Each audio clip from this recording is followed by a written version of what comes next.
Hello, good morning, everyone. Welcome for the second day of our conference on Is Europe Prepared for Extreme Events? And after we have heard a lot about economics yesterday, I'm very glad to kick this day off with a keynote speech by Catherine de Vries that takes a different angle, that takes a political science angle. Because we know that the two things very intimately belong together. Catherine, you are at Bocconi. You are the president of the Institute for European Policymaking. You have widely published on themes like political entrepreneurship, extreme movements, populism, and a lot of what belongs into this area of the interaction between national politics, public opinion, and what it means for international cooperation. And that is obviously a key issue that we need to tackle these days. You have published award-winning books, and obviously also in a lot of international journals. Today, you will be talking about how we handle security, how we handle the security issue in Europe, and can do so politically successfully. The floor is yours. Thank you very much. I'll see if this works. Yes. Oh, what I'm going to. Yes. So thank you very much. I'm at Bocconi, so I'm quite used to be in a room with a lot of economists and as a political scientist to do that. But I'm very happy to see how these worlds are emerging for the reasons that Rolf outlined. It's very important to think about this. Marcus, I think, said yesterday that no idea is crazy anymore in economics. That should scare every political scientist because a lot of ideas were already crazy in politics. So we're going to see how that develops further. But I think in what Marcus talked about is actually very important because it talks about the European possible response to trade, because trade, as Rolf said yesterday in one of his interventions, is an exclusive competence of the European Union. But security isn't. So this is going to be part and parcel of a lot of those dynamics that I study, which is how domestic politics influences what happens at the European level and the reverse. And what I'm going to do is try to take you through thinking through a traditional mantra of Jean Monnet, which is that Europe is forced in crisis, but tell you that it might not be that easy as the mantra suggests. So I'm going to take this classical theme and try to think a little bit about what's going to happen, but it's very difficult, especially if indeed, coming back that an economist says it's difficult to predict. In politics, it's very difficult to predict things, as you know. I do some advisory work in terms of risk and assessment, and it's just very, very difficult to know. So what I'm going to try to do is to not tell you what the answer is going to be, and if we had that, we could short against all kinds of stocks, et cetera, and bonds. But what we're going to try to do is to help us think through what could possibly happen. So I want to give you some goalposts of the debate, and I'm going to focus on supply. So that is, in this case, the political parties and political entrepreneurs on a market, and demand, which are voters and the interactions between two of them. And contrary to how a lot of the economic models develop, where preferences are exogenously set or are at least fixed, preferences in politics are often very endogenous to the political process. So people might not necessarily go around having an idea, I dislike Canada, but if a political entrepreneur told you for 3 weeks that you should dislike Canada, we see some fluctuations in public opinion, as we've seen, for example, among Republican voters in the United States. So that's an example of that endogeneity. So that's what I'll talk a little bit about. But before I do, I want to say that what we're embarking on in the European project is fundamental. The project was a project of soft power, Wandel durch Handel, the idea that we would be interconnected or together resilient in the way that Marcus outlined yesterday, and we're going to go to hard power. If there are French people in the room, they know that the European defense community was struck down in French Parliament, one of the reasons that we moved away from defense to the market, right?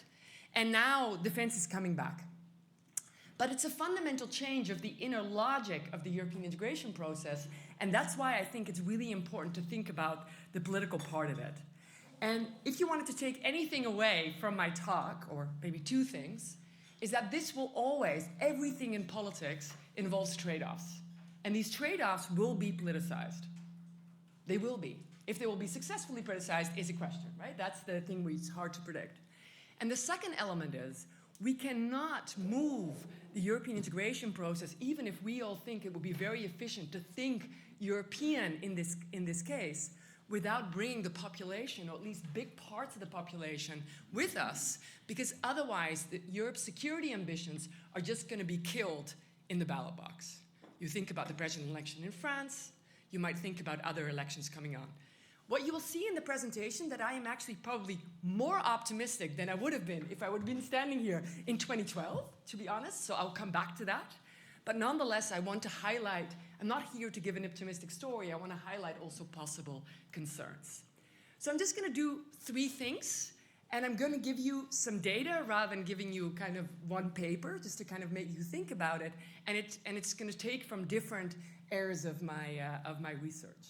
So one, just to kind of problematize this idea that Europe is forced in crisis, because it suggests that there's some linearity to the integration process, which they're not. We know that, right? So we have to kind of unpack that notion. And I think what we can definitely say is that crises affect the political room to maneuver. And I'm going to talk about that because of that interaction between domestic and international politics. And I know that European politics is not necessarily international politics because it's have 50% of our laws, or more than 50, come from the European Union, but it's perceived by voters still as quite international, right? Then the second thing, how has this political room of maneuver been shaped in recent crises, especially the 2012 debt crisis in Europe, and that we've seen a populist turn. A lot of the reasons that we're here today and thinking about this is because we've seen the rise of populist parties. We can talk about in the Q&A, have we reached peak populism or not? And there's different views on that, but that's what I'll do in the second step. And the third step, that will be the majority of the talk, will be focused on this particular security crisis and what does it look like. So I think that's really important. So this forged in crisis, right? Monnet's mantra. But I just want to give a kind of more modern founding father of European integration, with Jacques Delors, who in 2012 said something really interesting, right? He already kind of outlined that globalization process, so that's basically things that are moving beyond the nation state for people, frightens a lot of people. Populism is gaining ground, urging countries to turn on themselves. This is why elected governments have a tendency to assign priority to national interest and not highlighting the benefits of shared sovereignty. But actually, shared sovereignty could help with some of these anxieties. But you have this political mismatch. So what we as economists might think is the efficient approach to certain things is not framed as efficient or as a solution in politics, right? It's difficult to know if that's demand or supply, but it's definitely a combination of the two. And this was very kind of forward-seeking of that moment in time of Jacques Delors to say it in 2012. He's a very clever man, if you've ever met him. So thinking about these kind of countries turning inwards. So I wrote a book together with Sarah Holbert at the London School of Economics in 2012 with Princeton, which basically highlights political entrepreneurs in Europe. Here on the left plot, I plot the vote shares of traditional party families. That's what we mean, party families who are kind of ideologically linked. So conservatives, liberals, social democrats, the traditional ones, in a century period. We're updating it now with the recent elections. So what you see is resilience. Party systems have been dominated, of course, in the exception of the Second World War period, where we saw dictatorships, but have been dominated by 3 big party families in Western Europe. Liberals, social democrats, and conservatives, and they either govern by themselves or in coalition together. And what we've been seeing, because of big structural changes in our societies, women entering the labor market, right? Churches declining, trade unions declining, a lot of these stable relationships between people and traditional parties have weakened, and this has opened up the political market space for political entrepreneurs. And these political entrepreneurs have come from different ideological leanings, but as you can see here, the light blue and the purple, so radical left and radical right, have been more pronounced or more successful in different ways. If I update it, I've looked at it in 2024, actually the radical right does extremely well now, right? So we're getting to market dominance of about 90%, right, in 1920, to about 60 or below 60% in 2020, and we're going to go to 55, 50% from this year onwards, right? So really, the market space has opened.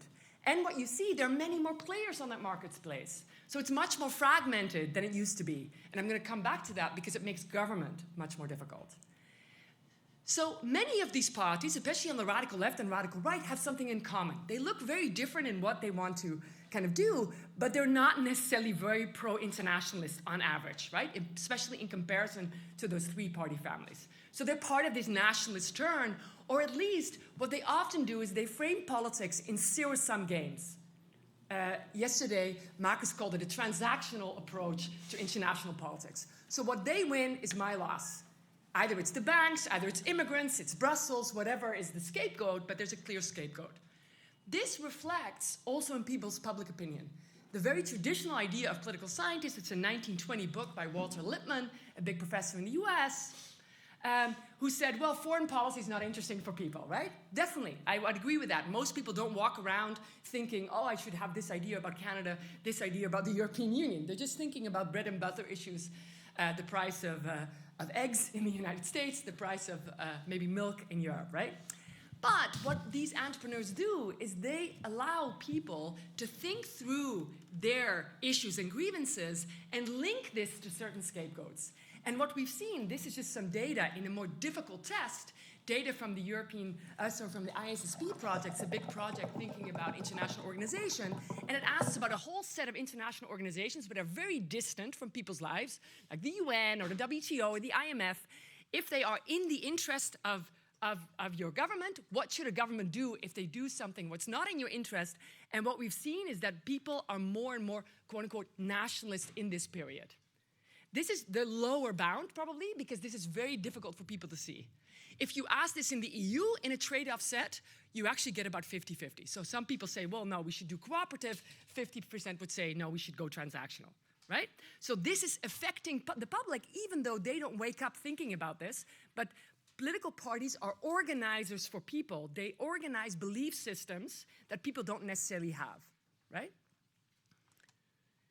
This is not a one-way street. We've seen a lot that you have these things, oh, far-right politics is now going to take over, we have the populist turn. Well, we've seen backlashes to this. Brexit, in my 2018 book on Euroscepticism, we've done a panel where we interviewed people in April and August before and after Brexit. A lot of stuff changed, but the big change was Brexit, right? And we see an increase, this is on the y-axis, support for EU membership, a slight increase already between April and August. So just the sell-off on the markets, right, was enough for people to think, oh, this is maybe going too far. Since then, actually, it's gotten stronger, right? So, and we've seen that in recent data that Ursula von der Leyen highlighted on the Eurobarometer. But we're seeing maybe something similar developing. I have my surveys in the field now, so I can't show it to you yet. But we've seen it of some opinion polling recently put together in the FT, that we've seen some push towards more mainstream politicians in Europe as a quote-unquote Trump effect, right?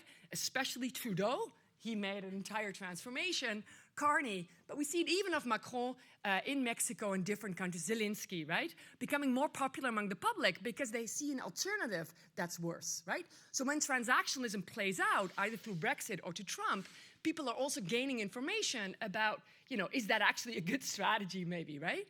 So it's volatile. But I think what we want to take away with this, that the public is quite fickle. This is supportive for us, but it might also worry us because it also shows that the public can switch quite quickly, right? So in that way, I wanted to take that away from you, that when we see public opinion polls, we have to think very hard about, well, this is going to be politicized in election campaigns. A lot can swing, right? So it's good news and bad news. So we have been thinking about this, of how, under which conditions does international cooperation more generally, but European cooperation more specifically, can it become politicized, again with Sarah Hobel, the LSE, and Steffi Walter at Zurich, that the public in itself is not enough.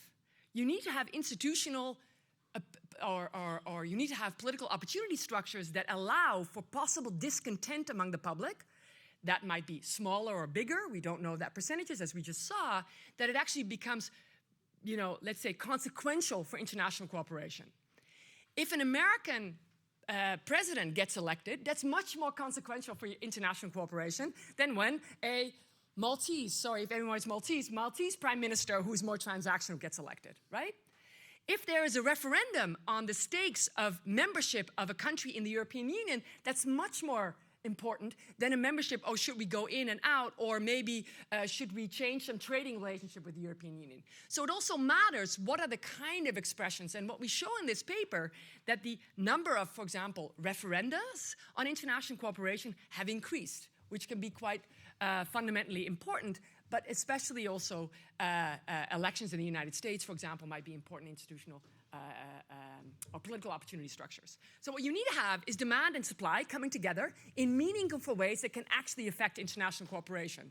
But it doesn't mean it's a one-way street. You can have these different situations in which the public might be acquiescent to international cooperation. That might be either because they're happy, or it could be that there's no political entrepreneur and no institutional structure that expresses that. So it's very difficult to know in which quadrant we are.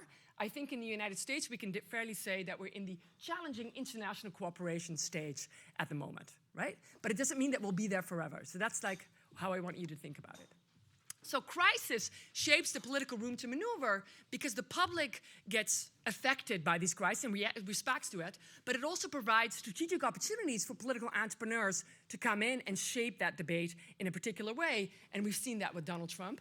And note, what is also really important just to remember, Brexit and Trump's election were not landslides.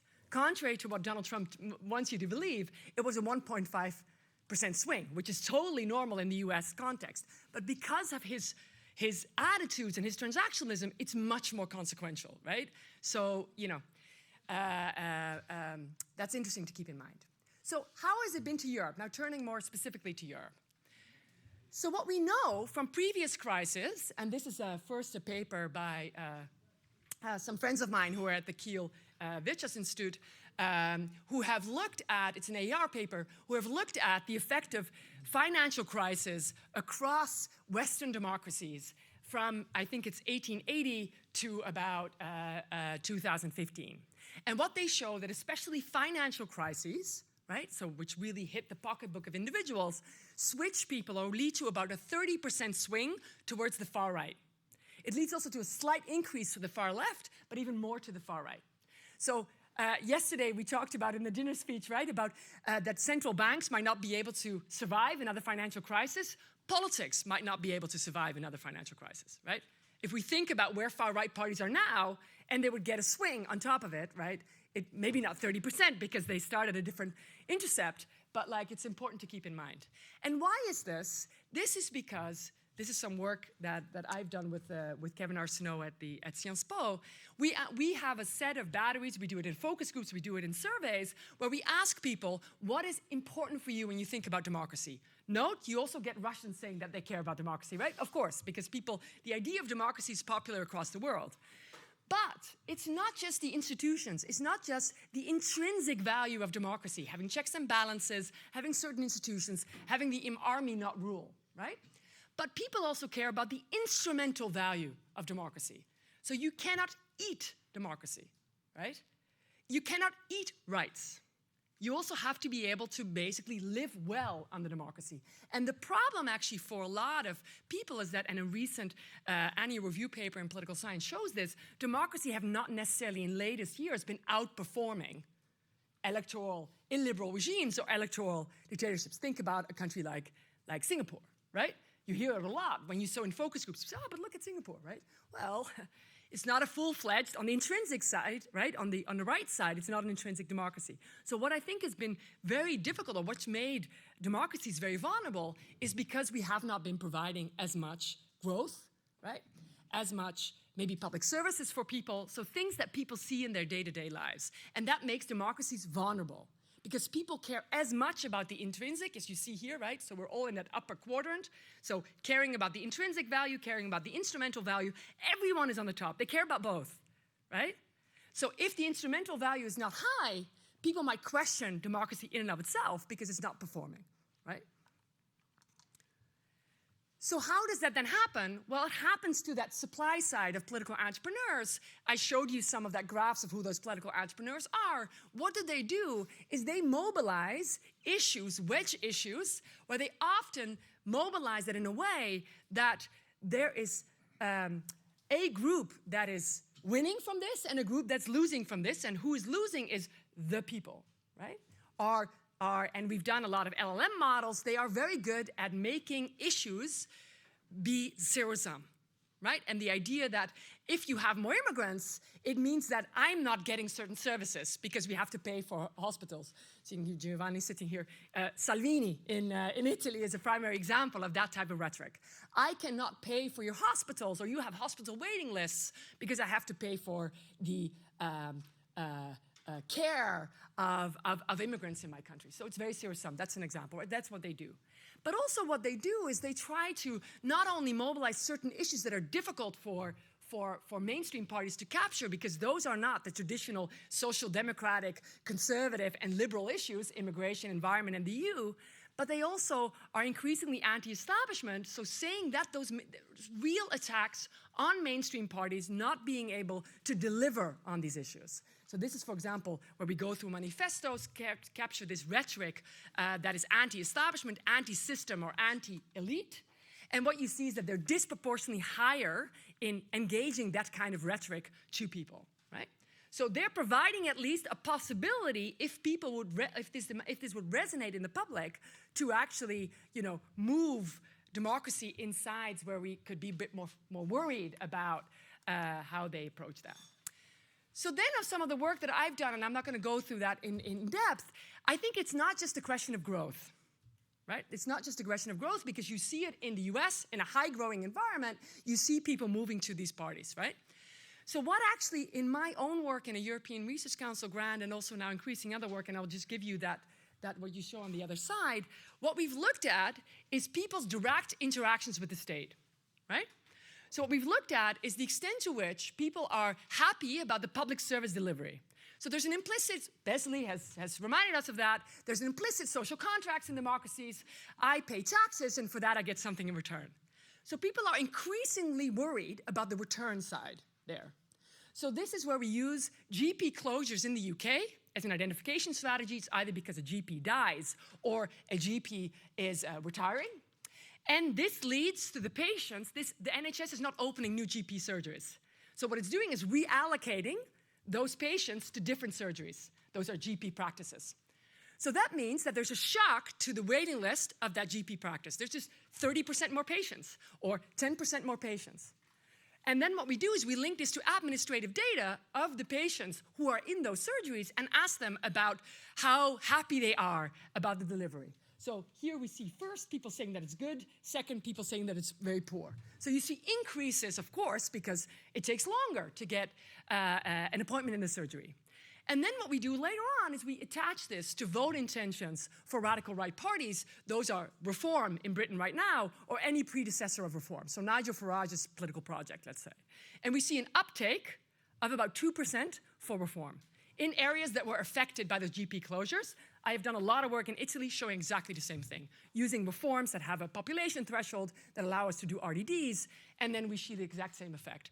So there is a grievance in the public about how states are operating, and that makes them very resilient, or that makes, that supply story resonate with people more than perhaps in the past. And I think that's an important element to think of as well. So then the rise of populist parties leads also to governments to be formed in a longer time period, so it makes much longer to form governments, and governments are more likely to collapse in that period. So it also leads to government instability, which could help us also partly to explain maybe why public service investment is not going in the way that it is, because it's much more difficult to govern right now. So then on the last part of the talk, I'm going to say, so this is kind of setting the scene, right? This is like, we're there, there's been a populist turn, crisis can have positive and negative effects on international cooperation, but in Europe we've seen like there's a breeding ground for populism already there, which pops up at different places, right? So now the last part is, how does the kind of security crisis come in? So I think, as was said yesterday, the response of the European public has been very positive on average. We, with the Bertelsmann Foundation, we've been tracking what we call Ukraine trends, support for sanctions against Russia, support for EU membership of Ukraine, support for weapons deliveries. This is high by anyone who studies public opinion in Europe. But so, as you can see here, we started in March 2022, and we're at the end. This is at the end of 2024. We have in the field right now. But what do you see in terms of the trend? It's trending down. It's trending down. It's trending down. So the thing is that we have to be careful of what's happening. I want to say, I have it in the field now, it might be trending up again because of Trump's latest activities, let's say, right? But we have to be very careful about saying that. I'll just skip this. So why is this important?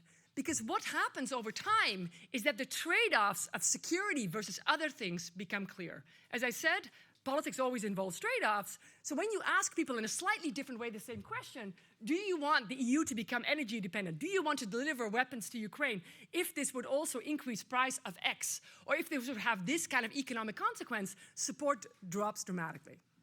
Right? So if you set it up in a trade-off way, you see much more, that this is much more fickle, as I said before, than we think.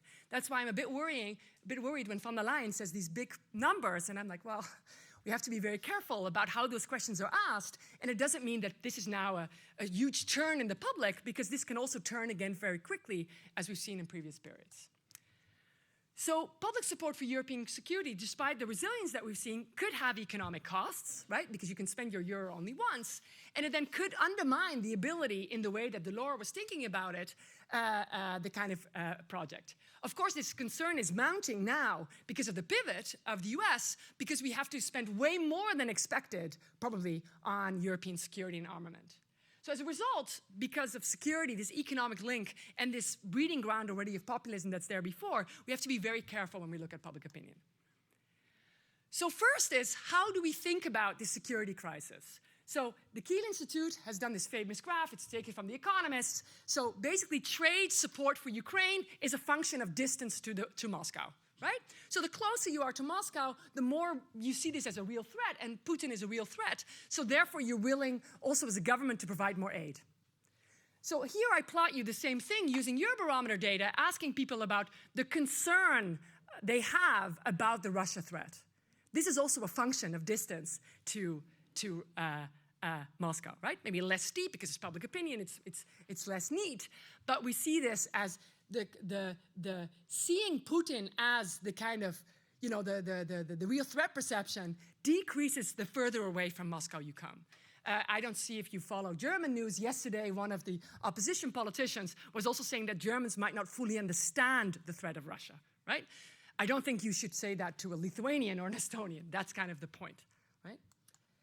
So if you do this also in a full model, so basically you do also a set of controls for individuals, and you do it in a multi-level model where you have at the kind of country level a distance of support, or you do this even towards distance of a respondent to Moscow, you see this also in a full-fledged kind of econometric model. So the further distance you are from Moscow, the less likely you think that it's really a threat to the EU, a threat to your country, less willing you are to support EU defense cooperation, to pay more for defense. So this is in the same way as you see the aid. You know, the aid is probably also because the public views this as more as a threat closer you are to the border, right?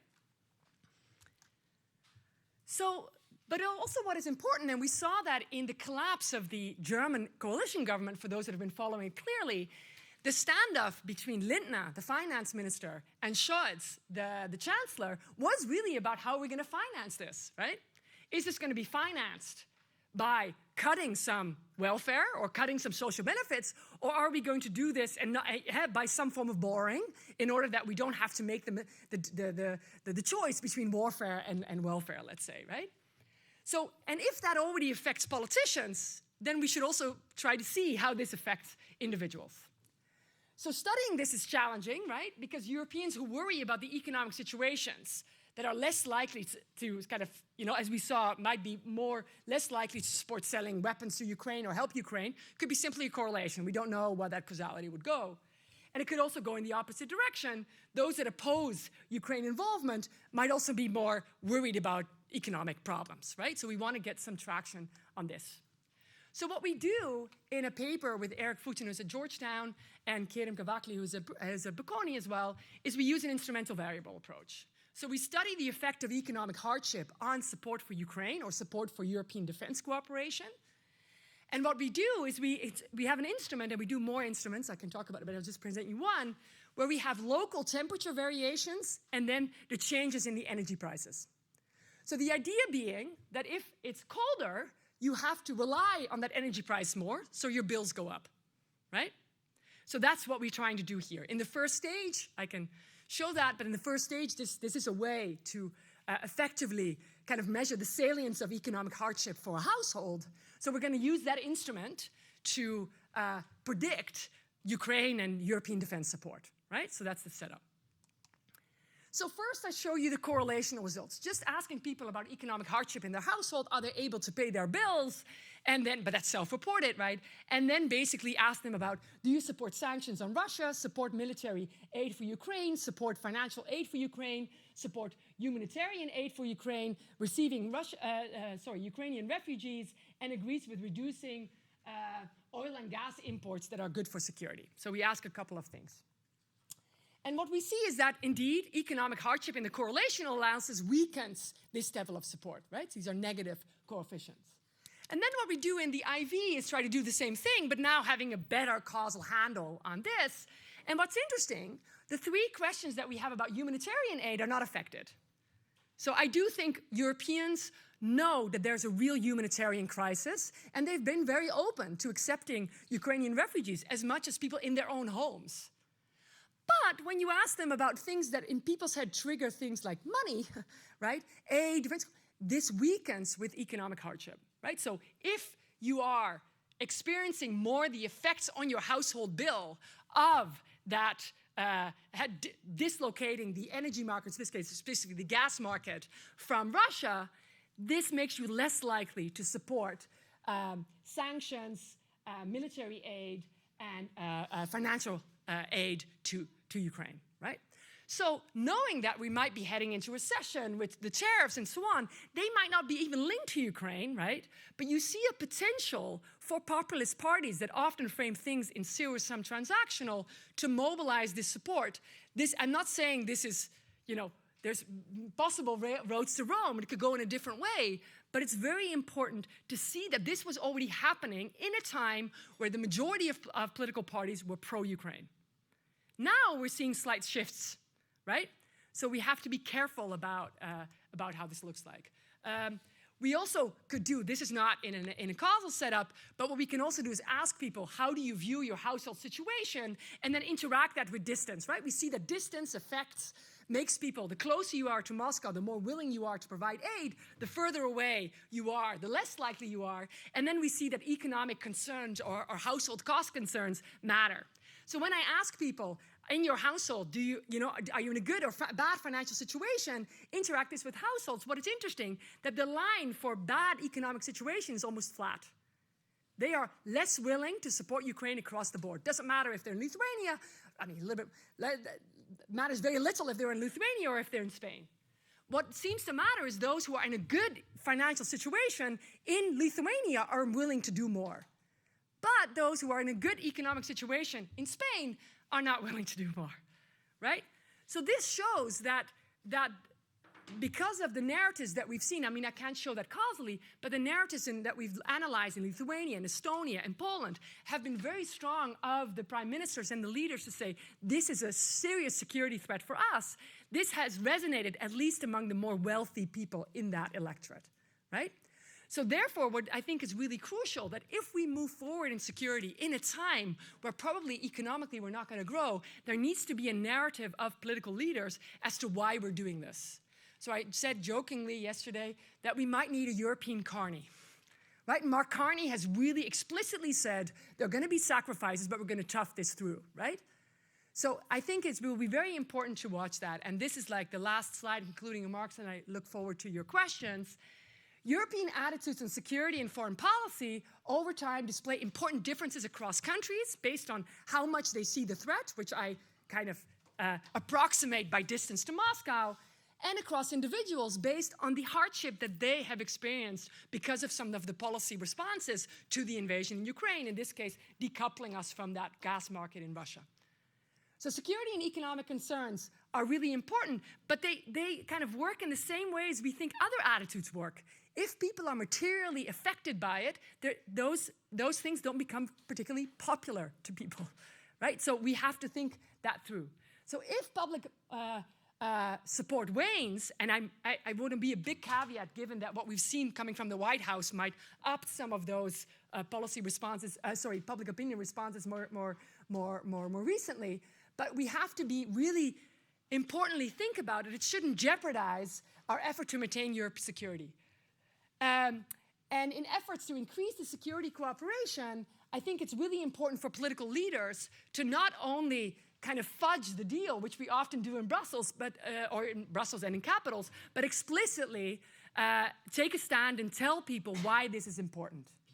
And then shifting the core away from the European project, as we're doing, I think cannot be done in a paper with Colin Asfam, Marco Butti, and Roel Beetsma. We kind of said, you can't do integration by stealth now. You have to be open and honest about what you're doing and why, because you're really changing the kind of key aspect of what Europe has been about, and people know that, and they also would like to hear why we're doing that. So I think this is hopefully a little bit of a review of what we've seen in the past and a cautionary tale. I'm mildly optimistic, but I think we need to really be careful of also some of the fractures in public opinion that we're already seeing. Thank you very much.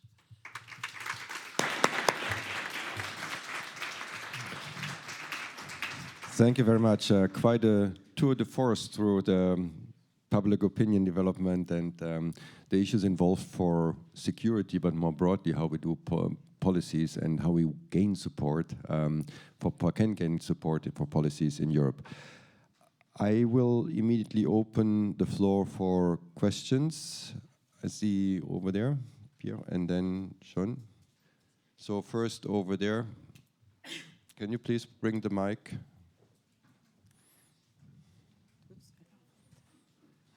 And maybe we have a second mic as well in the room so that it goes a bit. Then here, afterwards you have Gong and then Lucio. Please. Okay, thank you, and brilliant explanation.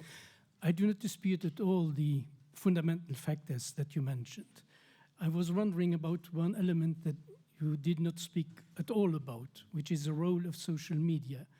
Is it just a coincidence that the role of social media rises in tandem with the role of populism? Or is it social media, are they a facilitating factor? Or are they perhaps even a causing factor given the manipulation which is ongoing in this social media? Do you want me to respond? Maybe because people are kind of collecting, and then we collect questions, so go ahead. Exactly. And then afterwards we do. So I think it's an important question.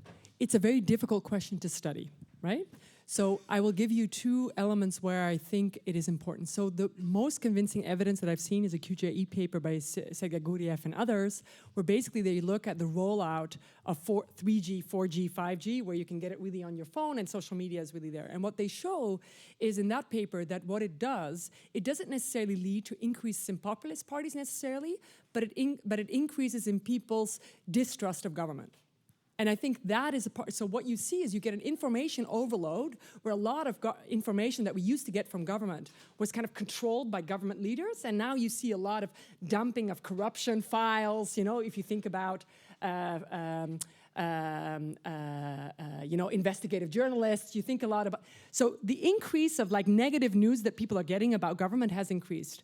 There are also some papers that show that social media has led, at least in certain countries, for example in the US, to a rise in at least more extreme and negative messages about politics penetrating it's a science paper, the net more, being shared more, being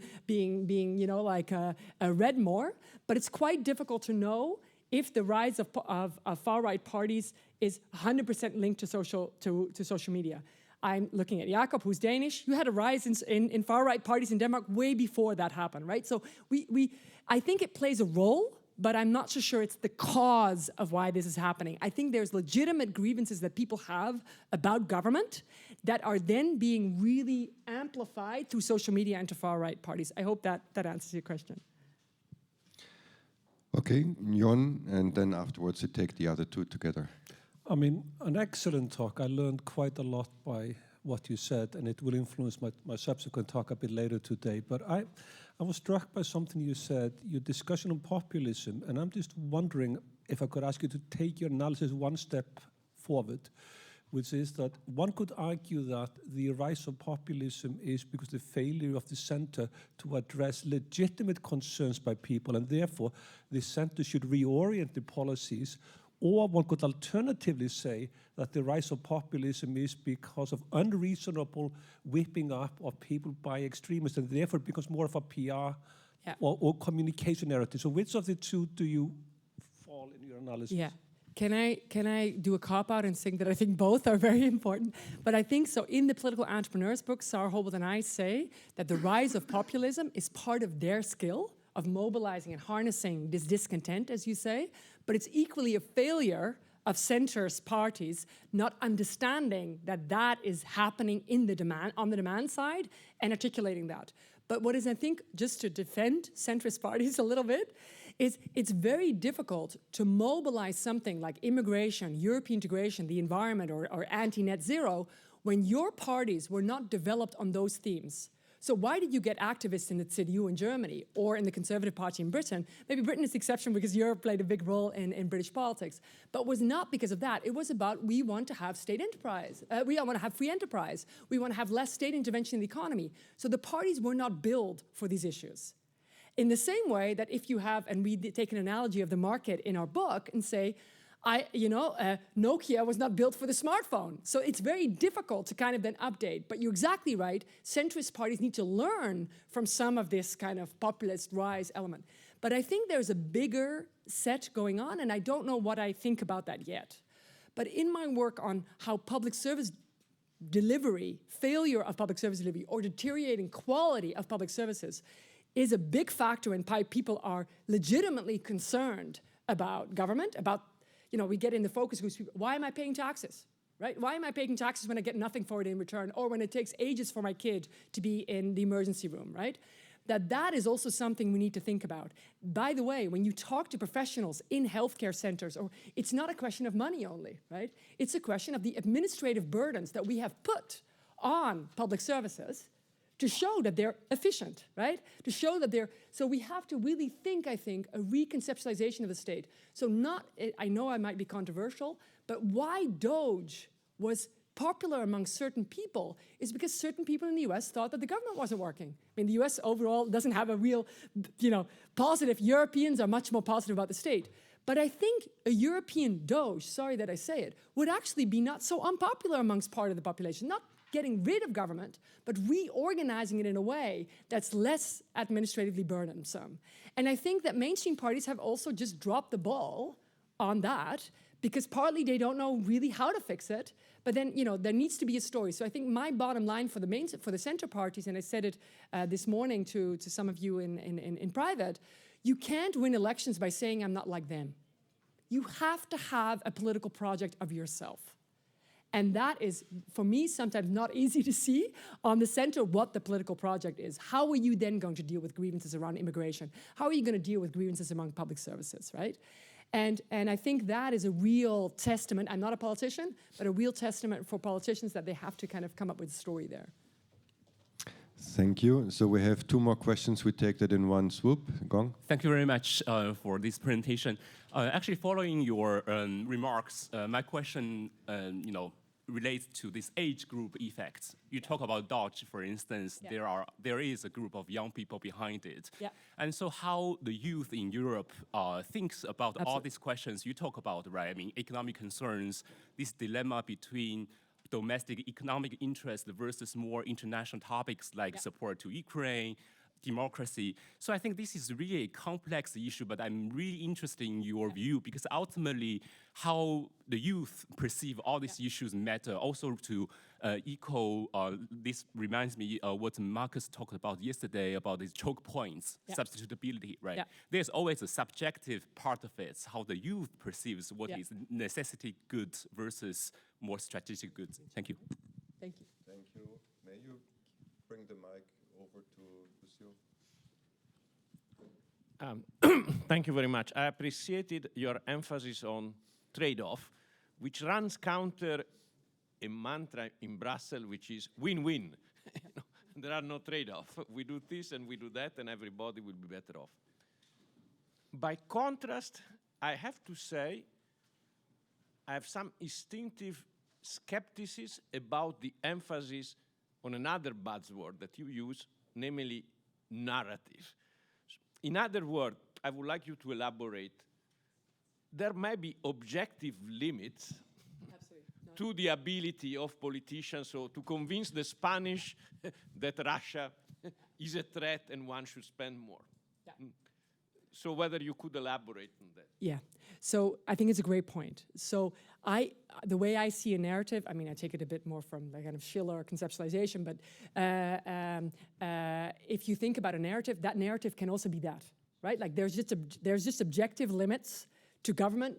For example, we talked about it yesterday, if there is a trade, if there is an effect of tariffs, it doesn't mean that I can shield your household from this. But you need to tell people that. You can't leave that implicit. So I think that's very important that you say, can I do one? I'm married to a Spaniard and I'm a Dutch person, so this is my internal struggle also. But can I say one thing, what my response sometimes is in the Spanish debate, or it could be in the Italian debate actually. You asked people in 2012 and in 2020 to be solidaric. Now the Lithuanian, the Estonians, and the Finns are asking you to be solidaric, right? I think there is also something where that solidarity has to come both ways. But that might also have to be explained in some way. So what that narrative is, you're exactly right. It could be the objective, like there's limits to what a government can do, and there's limits to what I'm willing to do. But then be open about that. I think the fudge stuff is what people often say is inauthentic politics, right? And I think many people understand that the stakes are high now, and you need to also make a stake argument, but it could be what you just suggested. Then on the youth, I think it's a great question, not to scare everyone, but we are doing quite some work with Win Arsenault at Sciences Po on this. We've done some work around the European parliamentary election, also around TikTok, so that's the question also about social media, but in Italy, in France, and in Germany. And actually, we've recorded the highest level of support among young people for the far right ever. The group that is really important, young, I'm talking 18 to 35. The group that's specifically prone are men.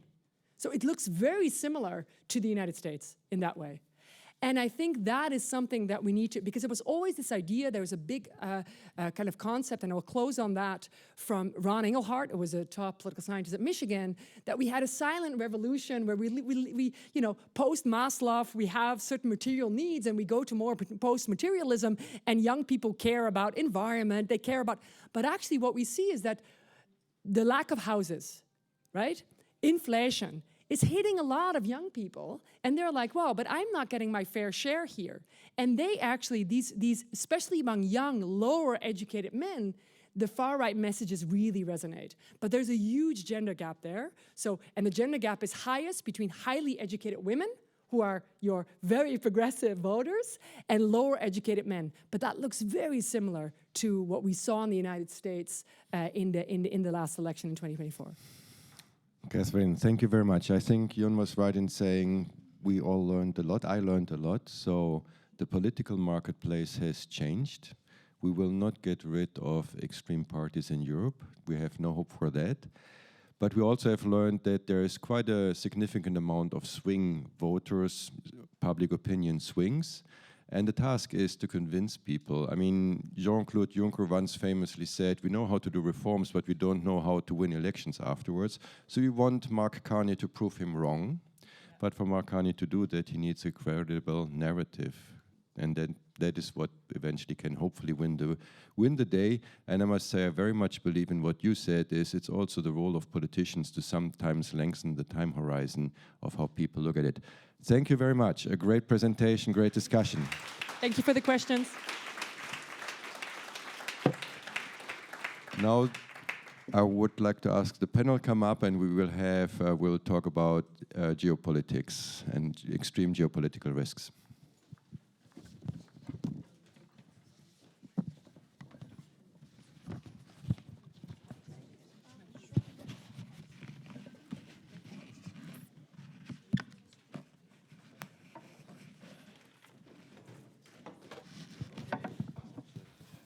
I don't know if this is on. Okay, I guess it's on now. Well, we're about to talk about geopolitics, so there's not a lot to talk about, obviously.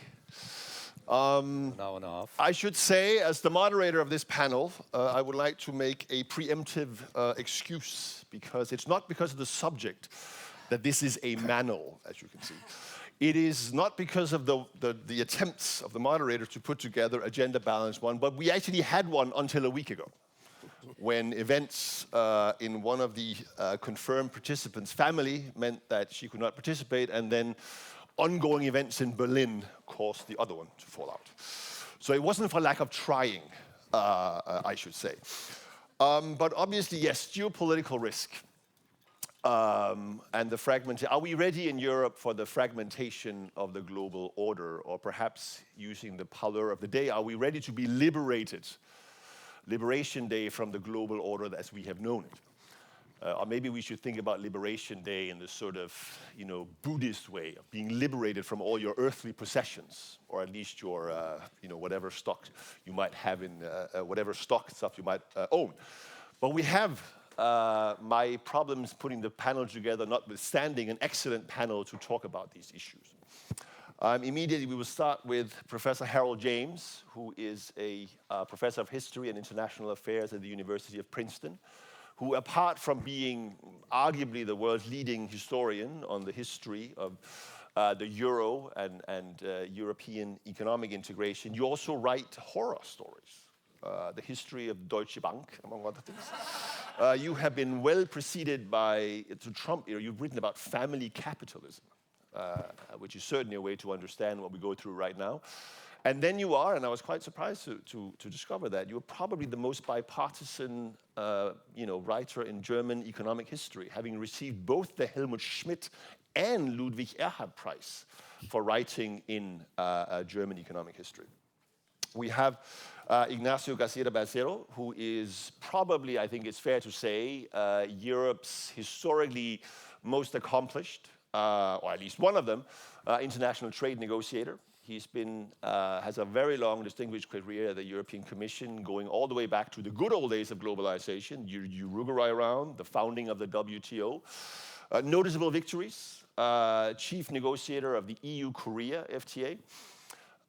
You reached for the sun. You were a bit like Icarus. You tried the impossible in trade, negotiating EU-India. You don't do that without, And then, of course, last but not least in this day and age, you were also the chief EU negotiator for the TTIP negotiation. So you saved us the blush of having a deal that was then summarily ignored less than a decade after it could have been signed. And then finally, of course, we have Klaus Regling, who really doesn't need any introduction in this building, obviously, which I noticed as you were escorted by the security guards directly around the security check here. But Klaus, you also have a long distinguished career spanning the German Ministry of Finance, where you undoubtedly laid the secret seeds of the most recent events in German fiscal policy in the last couple of weeks. At least for the turn. Exactly. Director General of DG ECFIN. And then, of course, as the first managing director of the ESM, and there really isn't anybody better scheduled to, or sort of able to talk about, when governments do stupid things, really eventually bad things happen. And in light of what we have just had announced in Washington, D.C., there might be some lessons there to be learned. I have asked everyone to talk for about 10 to 12 minutes, so we should have plenty of time for questions from all you in the audience. And we will proceed as we sit. So, Harold. Well, thank you very much, Jakob. Thank you for the organizers for inviting me to this.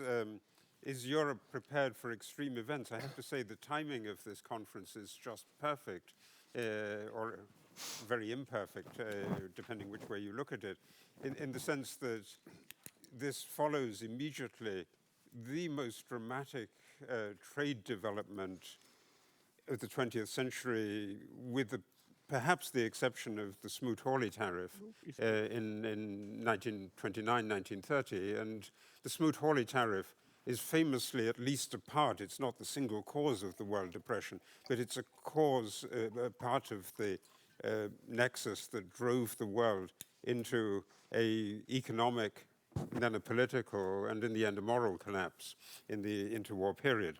Is Europe prepared for such events?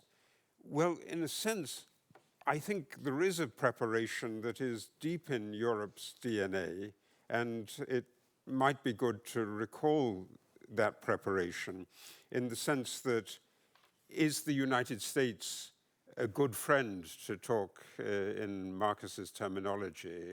Does the US provide a dollar that is a good friend? Well, already in the 1960s, in a way, the European leaders went through that. And in particular, the shock of the 13th of August 1961, when East Germany built the wall around East Berlin, and then the United States seemed, from the perspective of both Bonn and Paris, not to do anything about it, really pushed Konrad Adenauer and Charles de Gaulle into the Élysée treaties and into the process that really made for this dual axis between Paris and the German capital that in a way really determined the shape of European politics ever since that point. And so I think when we're thinking and when Catherine is talking about narratives that can convince you, one of the most powerful narratives that you have in Europe is really the narrative of Charles de Gaulle. And I think it's not a coincidence that Emmanuel Macron appeals to that from time to time. And the Discours de Bayeux was something that really then provided the basis for the Sorbonne talk, and it's going to be, I think, something that is real. So in some ways, that's the first point that I would like to make. We're dealing with something that has been a long time in the making, and that is really the decline of the United States as the world's preeminent power. So in the middle of the 20th century, when it came to making a new world order, after the catastrophe of the Second World War, the United States was clearly absolutely the dominant power. And it's inevitable that with catching up, Europe and then other parts of the world, Asia, Latin America, we're going to see Africa moving in this direction as well, catch up. And so the role of the United States in the world is going to be less. And that, I think, is basically the background to what happened, the long-term story, as it were, that provides the background to the immediate actions of Donald Trump and the process that brought Donald Trump into the White House for a second time. And it's an oddity, I think, that Trump is so focused on tariffs and trade as a way of trying to reshape the world. Because in a way, if you look at it, trade and tariffs are the least powerful weapon that the United States has to reshape the world. If you just look at the share of the United States in the world economy, it's about 25% if you measure it in terms of the market power of the dollar. And that's remained quite constant for some time. It's much less than it was in the middle of the 20th century when it was about 50%. 25% of the world economy, 37% of the world's military capacity, but less than 10% of the world's trade. And so if you're in that position, it doesn't look like a good instrument to use, and I'm going to come back to that in the end.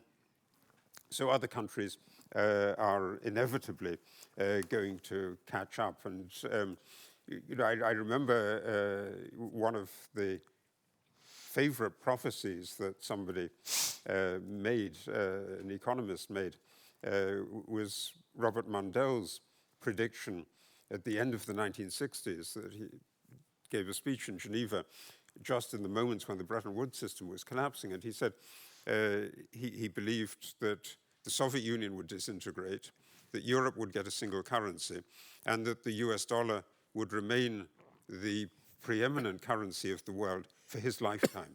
And those were brilliant predictions. But Robert Mundell sadly passed away a couple of years ago, and we're reaching the end of that period. And Marcus talked about that also very nicely yesterday.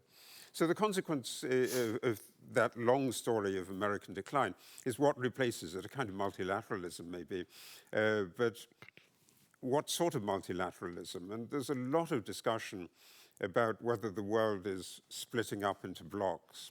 And if that were the case, it would be very frightening, because that was indeed the world of the 1930s, when there was a French Empire and a British Empire and a greater East Asian co-prosperity sphere around Japan, and the Nazi New Order in Europe, and the United States in the Western Hemisphere. That was actually 6 great blocks. But actually, it seems to me that we're not really in a situation of having blocks at the moment. What the United States is doing is exactly the opposite of a bloc. It's not being a good neighbor to Canada and to Mexico. The immediate neighborhood of the United States is the one that's most immediately affected by the tariffs, and Canada and Mexico are going to have a terrible time as a result of these measures. So the United States traditionally was good at alliances, and that was the fundament of the post-war order. But the new American position is not good at alliances, and it's not good at blocs. Russia and China are not good at blocs either. So the only place that is really good in terms of its relationship is Europe. Europe does that very well. In that sense, I think we're going to be in a situation where we have multiple poles, but the smaller countries will play off those poles against each other and will want to avoid being committed to one side or another. I think you can see it very, very strikingly in cases like Vietnam, where Vietnam has been trying for a long time to get out of the shadow of China, and it's just had a massive pushback from the United States. So smaller countries are still, I think, going to try to play this role that was described in quite a lot of the recent literature as a connector role. China and the United States in a position of rivalry, and countries like Vietnam or Mexico playing the role of connectors or intermediaries. So that, I think, is the background to this long-term story. And then we need to think also of a short-term shock that is driving what we see at the moment, which is a series of negative supply shocks that started with COVID, and where the logic of the negative supply shock feeds on then into 2022 and Russia's attack on Ukraine. In some ways, they're connected, I think, in the sense that what 2020 and the COVID shock showed was that it's very, very critical if you sit on the top of supply chains, if you hold these choke points. And so if you then thought you were a big energy provider, you could really then use that energy dependence to get other countries to do what you wanted them to do. And so when Russia was preparing for this, what it thought was a quick operation in February 2022, it thought that that energy dependence would make the world agree to what Russia was going to do, decapitate the Ukrainian government. It didn't turn out like that. But that kind of rationale is still there. And the story of pushing for the control of critical resources, critical minerals, rare earths, gallium, germanium, that story is going to be with us for some time. So countries are going to try to control these critical resources.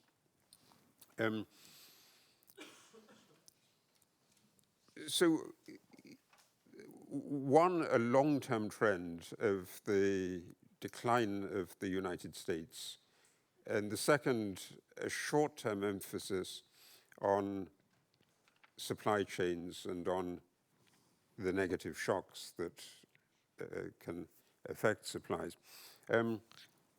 Where's the linkage of these? What the discussion that came out and resulted in the Trump tariff measures is also, I think, the outcome of something that was a long story of how we think about the critical vulnerabilities of globalization. This was the big story in the 2000s, where people were thinking about the US current account balance, the negative balance, and the way that the United States depended on sucking in savings from the rest of the world. And I think this is as it were, a long-term story. And there was always a kind of bifurcation in the way that people spun a narrative about that. One narrative was that it was about American deindustrialization and the loss of American jobs. And the other narrative was that it was about the current account position and the way in which the acquisition of US assets by the rest of the world was driving up the dollar, making American workers as a result uncompetitive, and that it was the search of foreigners for US assets that was fundamentally driving this position. And that's a debate that is still very, very current and is driving exactly our contemporary analysis of this. And so I think it's now quite well known that you can't solve this issue by putting on tariffs. And so the issue is, can you think of any other kind of solution? And so it might be that what the rest of the world should do in terms of responding to the tariff measures is not immediately to think of trade retaliation. I mean, in part because this is such a fast-moving scene, and the degree of chaos that this is producing and the degree of ridicule that the method of calculating the tariffs is producing is likely to lead to a backlash very, very quickly in the United States. So I'm not sure that making tariff counter moves is exactly the right approach to this. But a better approach might be to say, you, America, you have a problem. We want to help you deal with that problem. We can help you deal with that problem. The problem is the appetite of the rest of the world for American treasuries. And we can give you an answer for that. We can, for instance, have a different fiscal treatment of the acquisition of assets in the United States or assets outside the European Union. You can easily imagine this as a solution. And particularly as the pressure is coming from the other side as well, because one of the features of the current debate, and it's provoked by this famous, notorious Stephen Miran paper, one of the features of the contemporary debate is that there's some uncertainty about US treasuries. And one of the suggestions was that US treasuries could be converted into long-term assets, into 100-year bonds or so. There's nothing more likely than that to provoke a complete loss of confidence in the US dollar. That's exactly what the good friend is not about. So, what's the European response? Well, you say preemptively, let's think about this, and let's treat investment revenue from non-EU sources as different from investment revenue in the European Union. And so you think, instead of doing a trade reaction, think of how you can have a fiscal reaction, a tax reaction to the problem of capital movements. This, I think, would be the genuine sense of saying, we're really going to help you solve this problem. And so if you think of the possible EU responses, and I think a lot of it is familiar, it's already there in the discussion, it's been there in the discussion for some time, move forward with the capital market union. I mean, that's been a theme. Mario Draghi has been pushing that from when he started in the ECB. Effective deregulation, making Europe more competitive. That's also a theme that was familiar before this recent shock. But I think the urgency of this recent shock gives you a precise momentum in order to really push those already existing processes and the rationale for them, which I believe lies deep in the DNA of Europe. So this is an ideal moment. So if you think of what... Harold, I think we're coming to... I'm just about to wrap up on this. So if you think of what MAGA is about, it seems to me that MAGA is not about making America great again. It's about a disruption that is making America poorer once more. So it's accelerating the process of decline. It's, as it were, some people say with the tariff measures, America's shot itself in the foot. In some ways, you could say America's shot itself in the head. But what MAGA is really doing, I think it can be transliterated into mega. It's making Europe great again. It will make other parts of the world great again. It will make China great again, but it will make Europe great again. And so please, that's the bottom line of this, Jakob. That's my closing moment, that please think that MAGA really means mega. Well, thank you, Harold. It's great to have a panelist finishing on a positive note on this particular issue. Yeah. And I think it's also fair to say that Harold kind of gave you the ball, Ignacio, by suggesting that maybe we shouldn't do trade retaliation, but something else in response. Well, so you can do intelligent retaliation and something else. But I would like to start by going a little bit deeper in terms of what are the implications and the impacts of the decisions that were taken by the United States the 2nd of April. I refuse to call it Liberation Day. I then will go into the European Union responses. And if there's time, I will say one or two words about what all this means for the multilateral trading regime, but I know that Klaus is going to go a little bit more into that matter.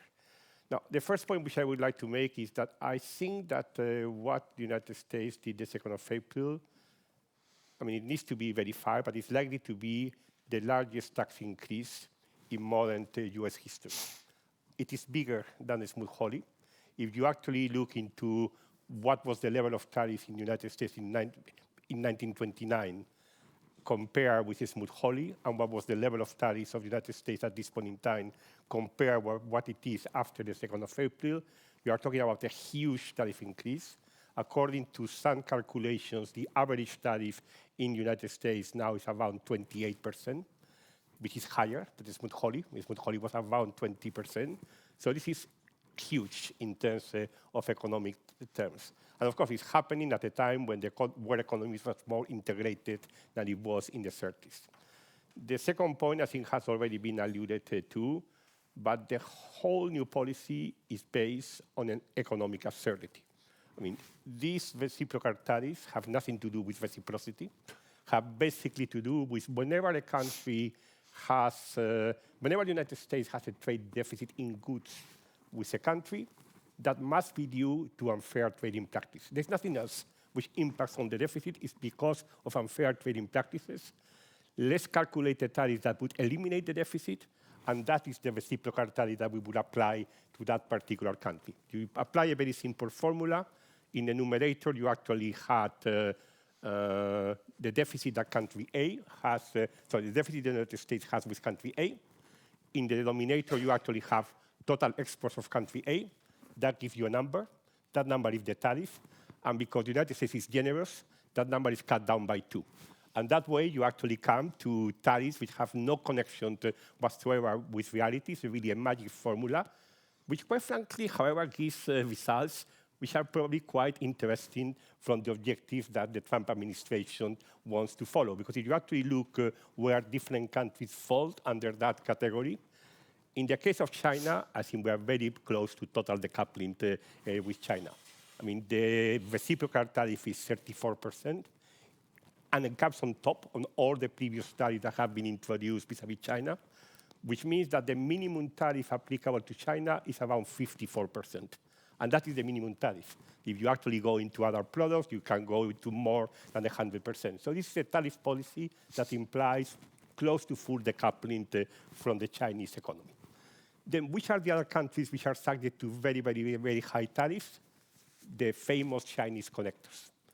Countries like Vietnam, Bangladesh, Taiwan, Indonesia, all of those have tariffs which are 30% or higher. In the case of Vietnam, it is 46%. I mean, the clearest illustration of the absurdity of the method, do you know which is the country in the world which is the greatest culprit in terms of the US deficit? Madagascar. They have a tariff of 48%. They export vanilla to the United States and probably import nothing. They're too poor to import anything from the United States. So they come out with a tariff of 48%. Anyway, you have all the countries which are China and the Chinese connectors. They're all in the highest tariff category. Then when you actually look into the countries that you could consider to be security or geopolitical allies of the United States, they are split into 2 camps. You have a number of countries like the European Union, 20%, Japan 25%, Korea 25%, India 26%. It's in this middle category. And then some, not because of choice, but simply because they don't happen to have, the United States doesn't happen to have a deficit with them. They are in the lowest category, 10%. And there you have UK, you have Australia, you have a lot of Latin American countries. All of these coming in the third category, 10%. And these reciprocal tariffs are apart from a number of key sectors that the United States wants to protect because they want to bring manufacturing back to America. And for this, they apply across-the-board tariff, the same for all countries of 25%. So that's basically the new tariff policy that we actually have since the 2nd of April. Now, what is behind this? I mean, there has been a lot of discussion about what is the motivation, what is the objective that the United States or the Trump administration, I should say, wants to follow with this tariff policy. In my view, there are fundamentally 3 objectives, which I think there are very strong ideological convictions of this administration, so it's not going to be easy to move this administration away from that. The first one is bring back manufacturing. The United States has been in a wrong path. They have been deindustrializing. You need to bring back traditional manufacturing to the United States, and for that, the critical tool that you need to use is high tariff, so that you need to invest in the United States if you want to sell in the United States. And that is probably the most fundamental political, ideological objective that this administration is following. The second one is tariffs as a source of revenue.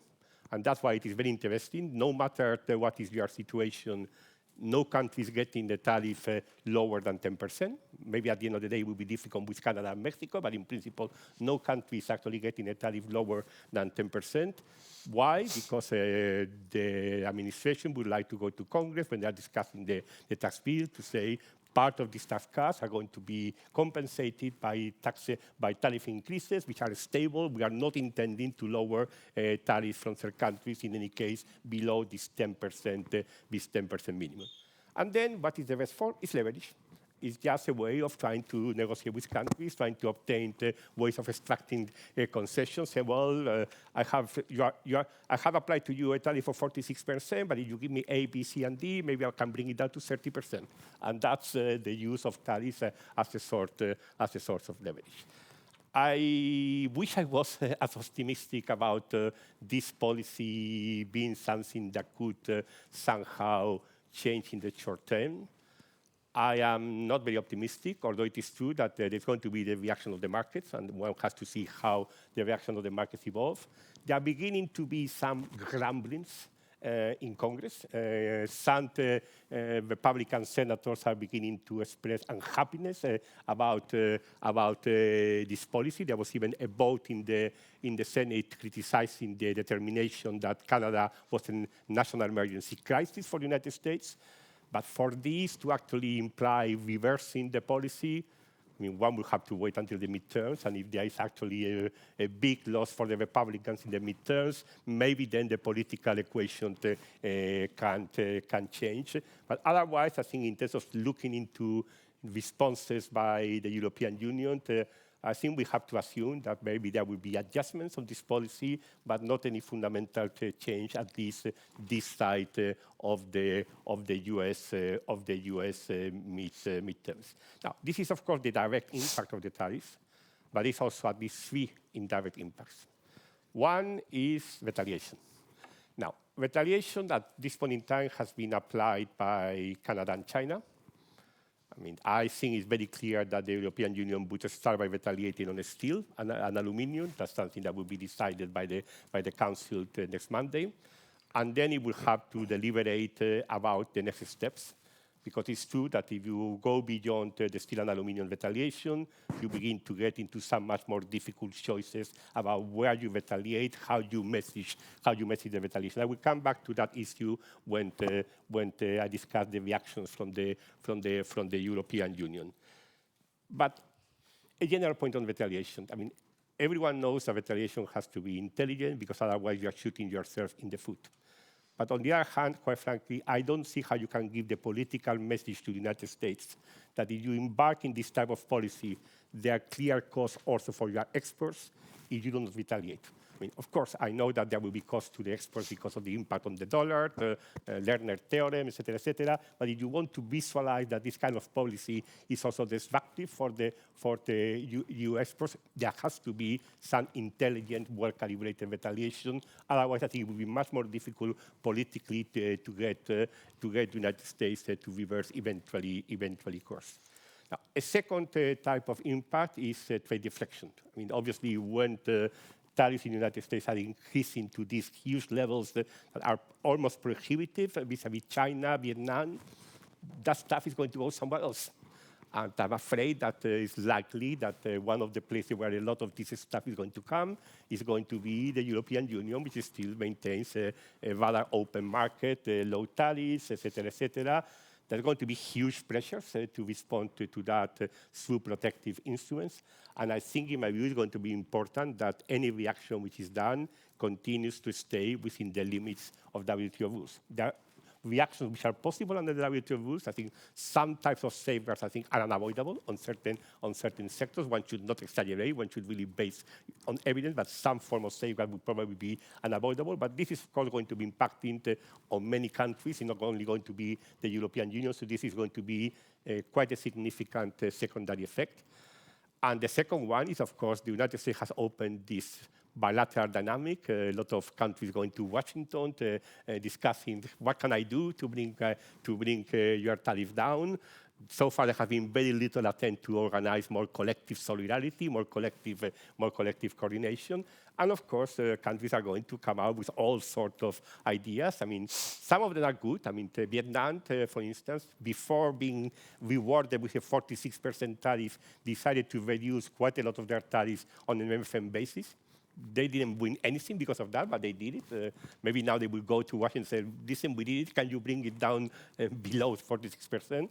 But for instance, I think yesterday, Israel, that was shocked because they have received a 17% tariff.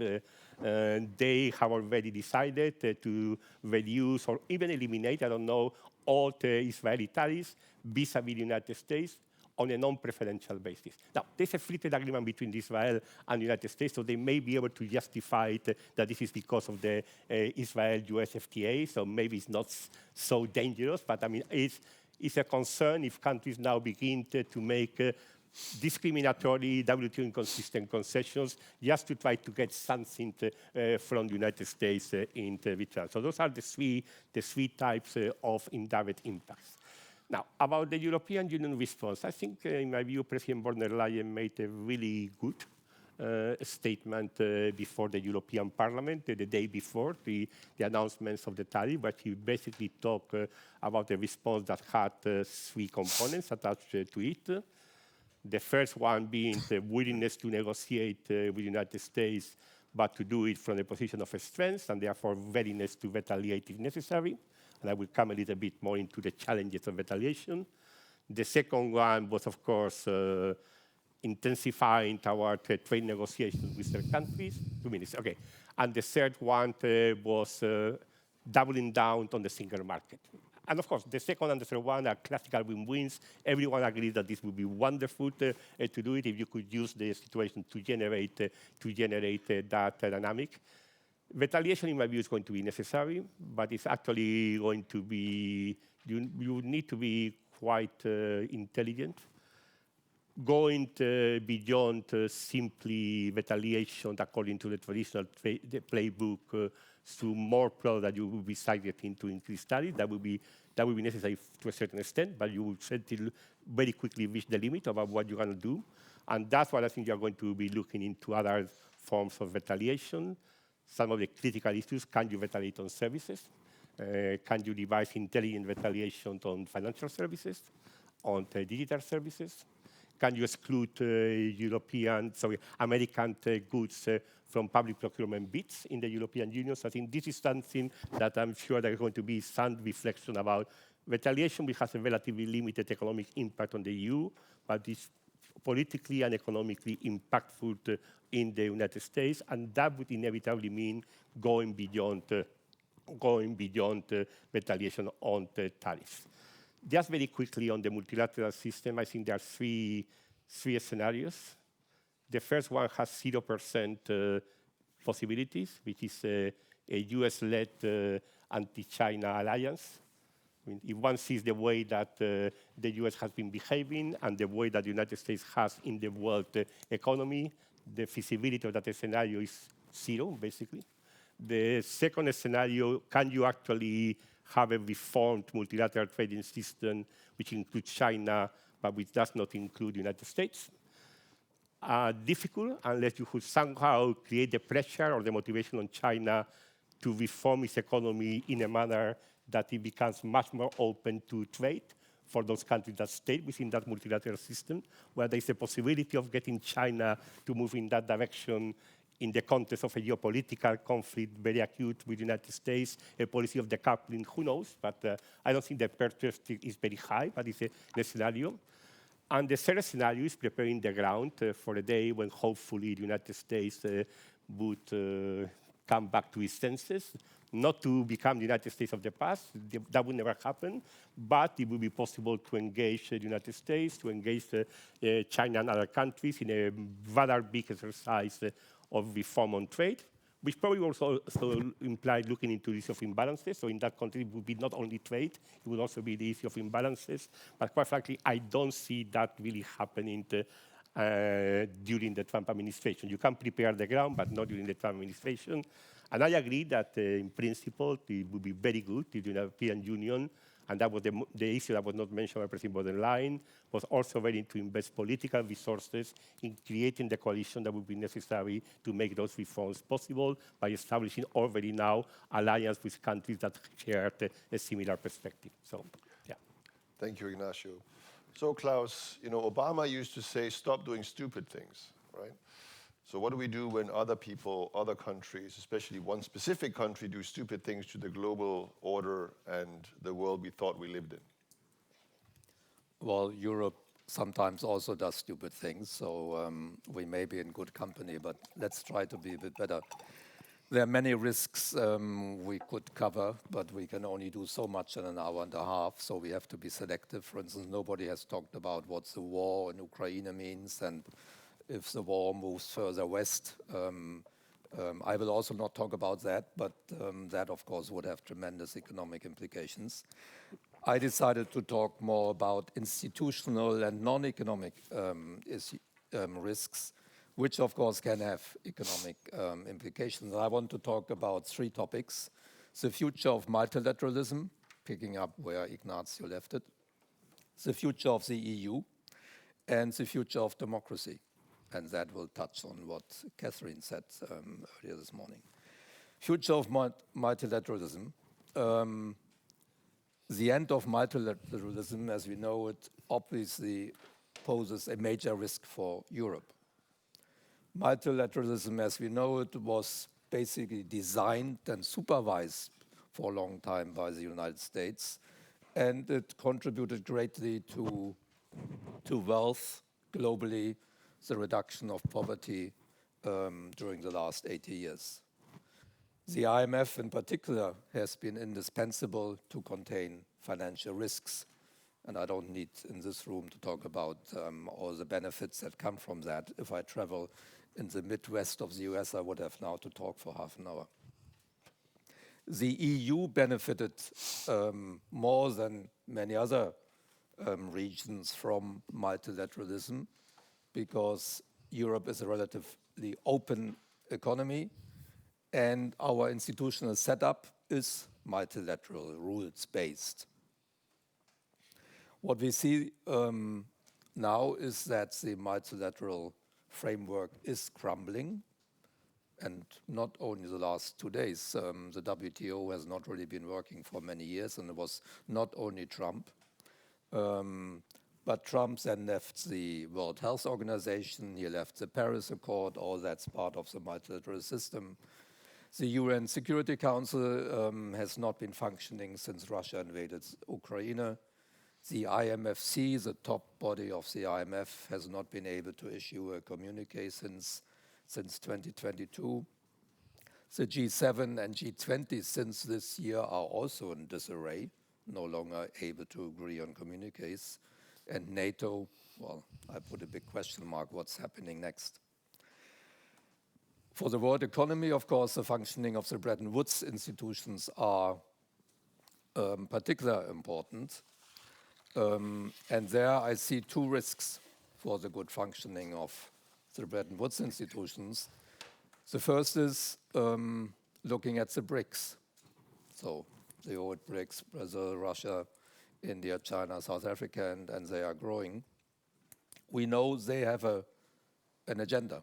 They want to change the global architecture, the global economic architecture. They want to reduce the dominance of the Western world. And when they talk about Western worlds, that's the US and Europe. This is clearly the case for China and Russia, but also India, Brazil, and South Africa, the other initial BRICS members, are also fed up with the arrogance of the Western world as they see it. And these feelings go back to the time of colonialism. Today, the BRICS are too divided and they don't have an institutional structure that would allow them to play a stronger role in the world economy.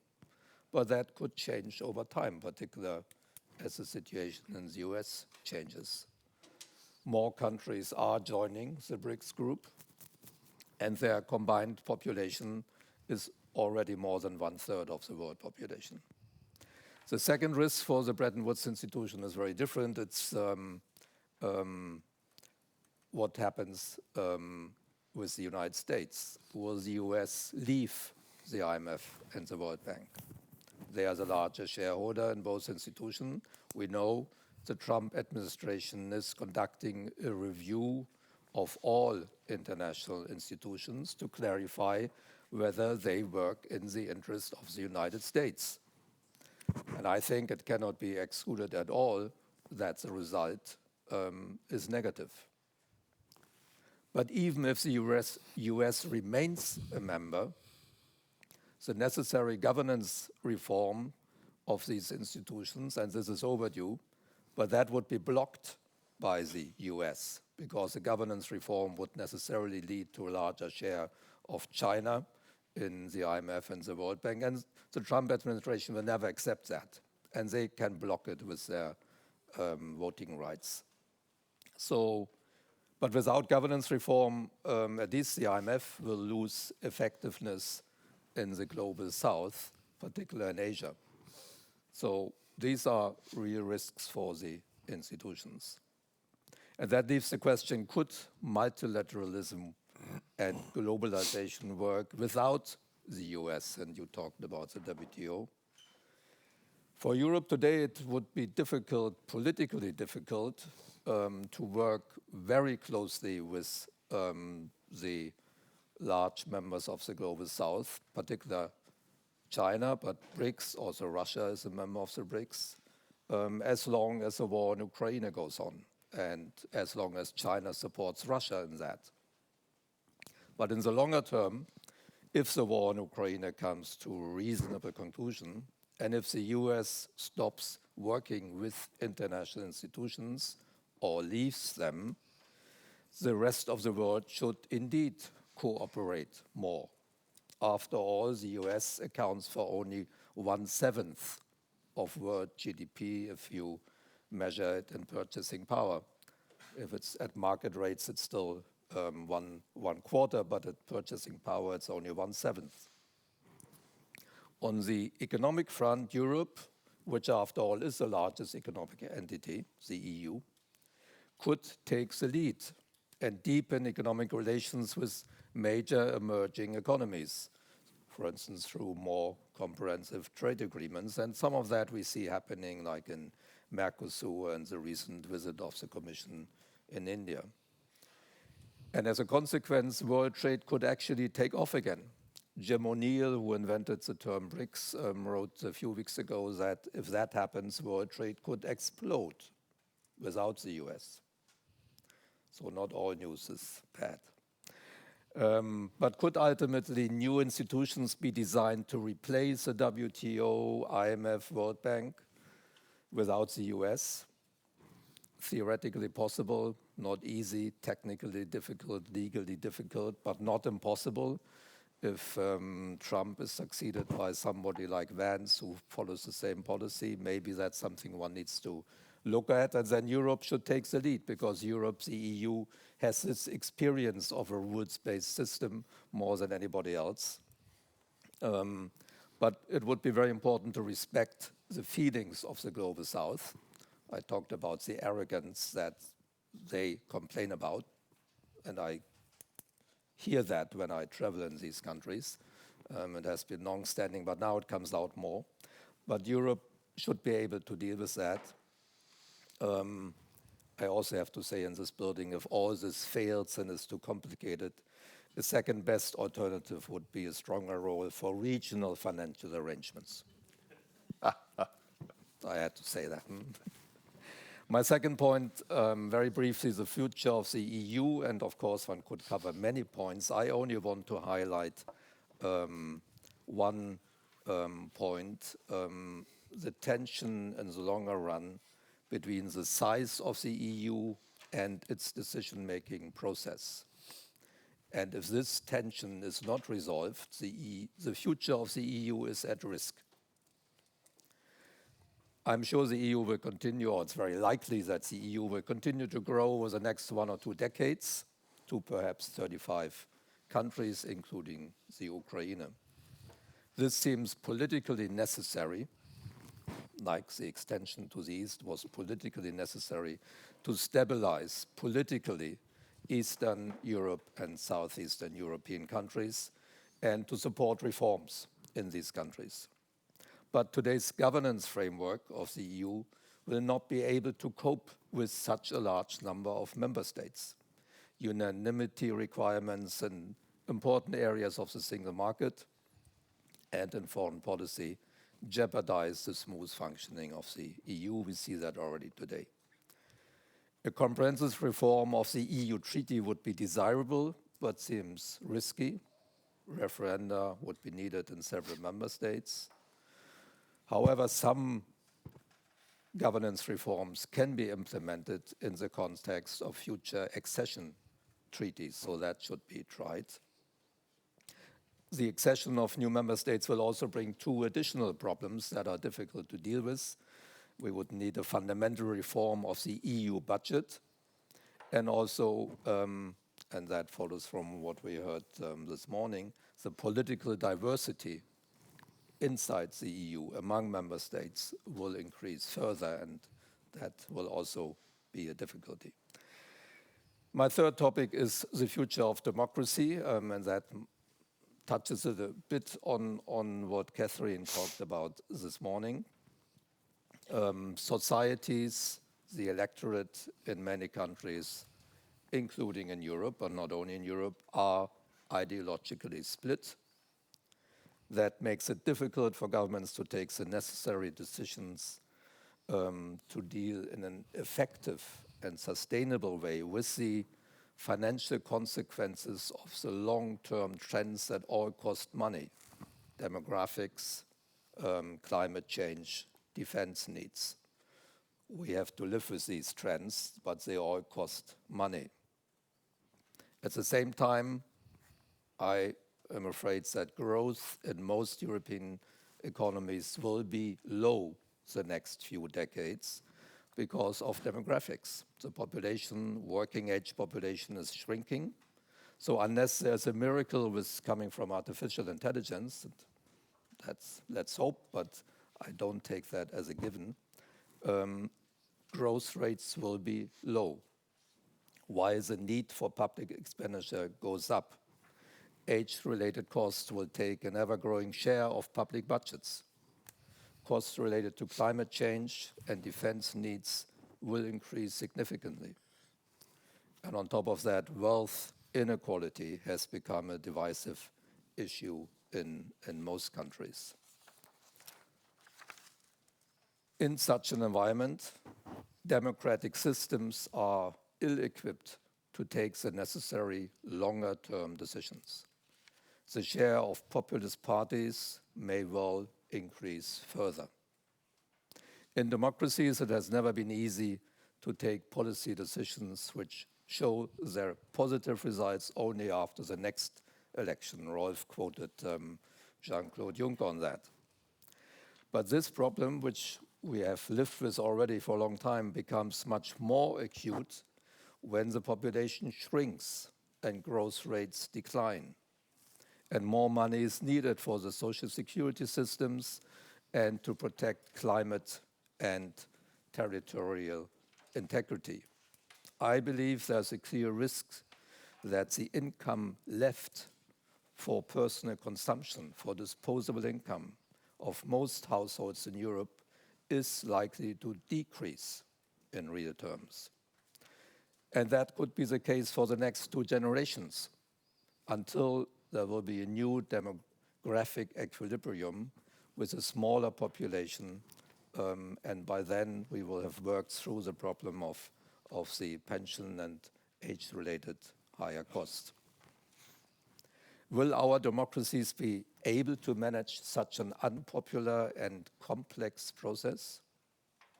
Or will a growing share of the voters conclude that well-governed autocracies are in a better position to deal with these upcoming problems? Frustrated voters may support populist parties more and more. In the United States, the neo-reactionary movement, or the Dark Enlightenment, has concluded that democracy is inefficient and does not work. Influential voices of this philosophy, like Curtis Yarvin and Nick Lang, call for some version of aristocracy or monarchy. And democratic rights would be abolished, and people would only have the right to vote with their feet, so they would be allowed to leave their country. It all seems a bit unreal, but people like Vice President Vance and Musk seem to believe in this philosophy. In Europe, we see a growing share of populist parties in most member states. Vance and Musk support these parties publicly. But it is hard to imagine how the European Union could survive without functioning democracies in all member states.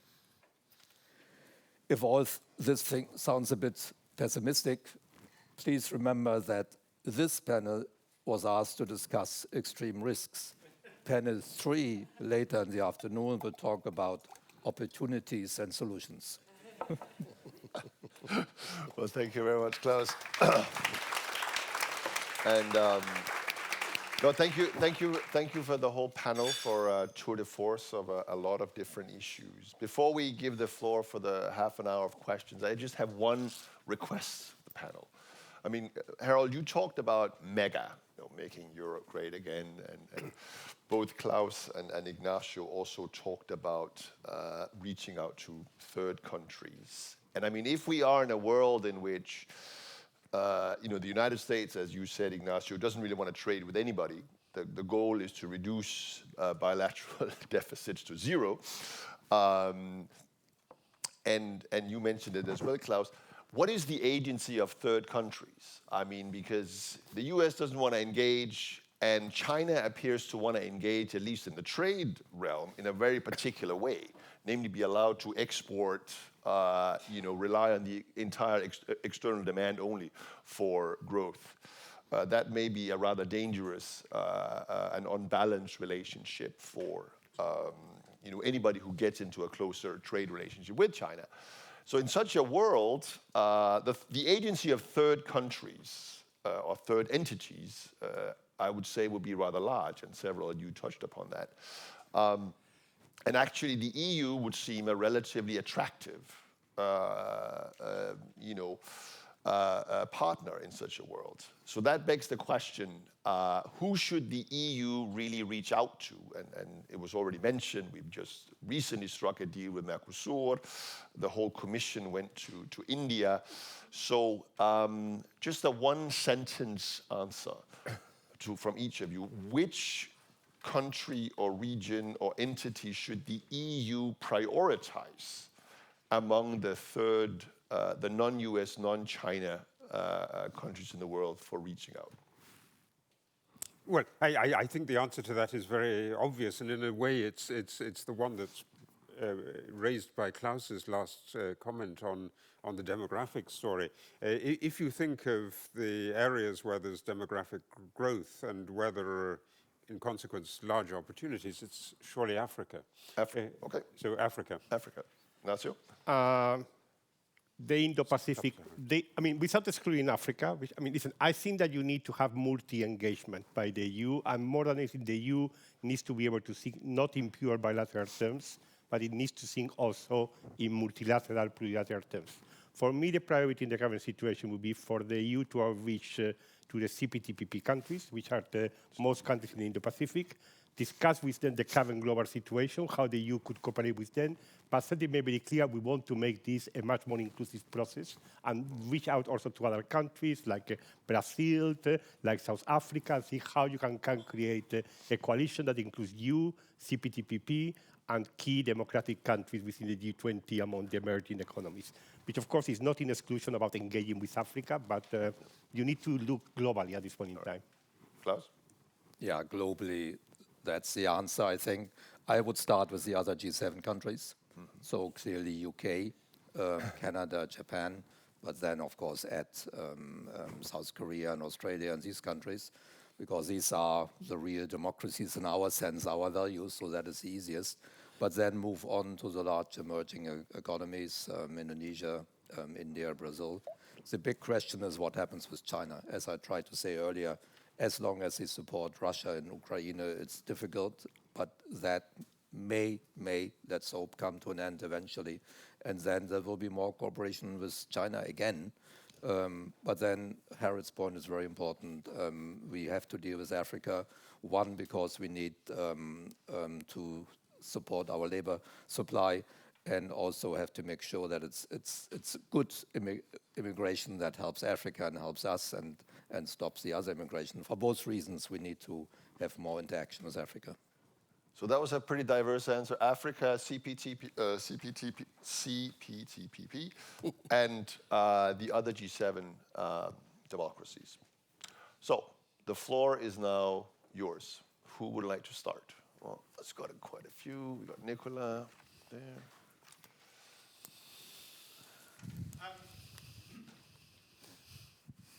Thanks very much. Nicolas Veron at Bruegel Peterson Institute. Two questions, one for Harold and one for Ignacio. Harold, you related the Trump election and US decline, but there is one link I'm not sure I heard and I would like you to expand, which is, do you see a causal link between US decline and the election and re-election of Trump in that direction or not? So if you could say basically what role the rise of China and et cetera has played in the whole Trump phenomenon in your view.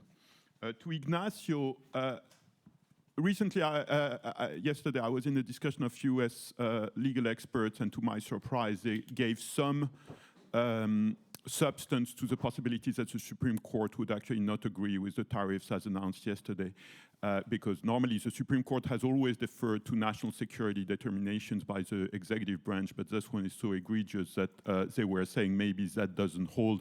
I would, and any importer can bring that case, so it's not implausible that it would come up. What do you think? Thank you.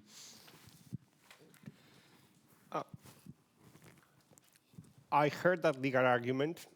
I am not highly confident. I think the Supreme Court, the court has normally given a lot of deference to the executive when it comes to issues that they pretend have a national security dimension. And if you look into the use of this famous IEPA, a lot of the narrative is national security related. So by all means, I hope that someone tries it. I'm a little bit more trustful that if the Republicans lose control of the Congress, that you manage to get a majority to disauthorize, because I mean, the IEPA can be disauthorized by Congress. If there is a resolution by Congress, they can actually withdraw the determination of an emergency. I think that's perhaps more feasible than the Supreme Court stopping this nonsense.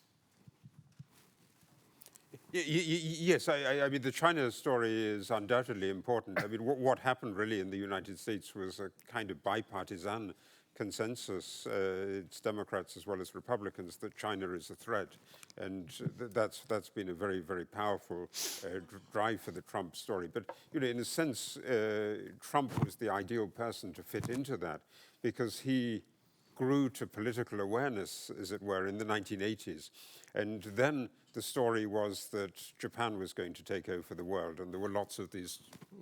There was a famous book on the coming war with Japan, and Japan was the hegemonic power. And you know, Trump had some personally difficult experiences when Japanese investors outbid him for some kind of property in New York. So you know, that really is a key part of the background. Absolutely right.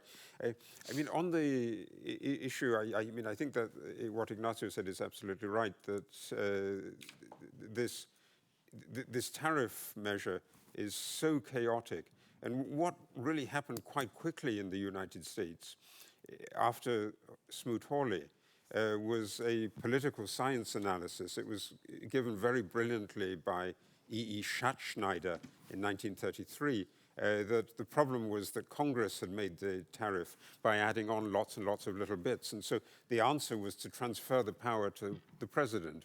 And that occurred then in 1933. And it was really the driving force behind the liberalization of tariff agreements. And I think what is going to happen is exactly the reverse of that, that people are going to see that if you have a president who is, you know, powerful and obsessed and stupid, you can get really, really disastrous decisions. And so that's what Congress is supposed to correct. Inshallah. I have a quick question for Harold. If we're talking about European readiness in the fragmenting geopolitical world order, and we're talking about defense, how long before we start talking about a nuclear Germany?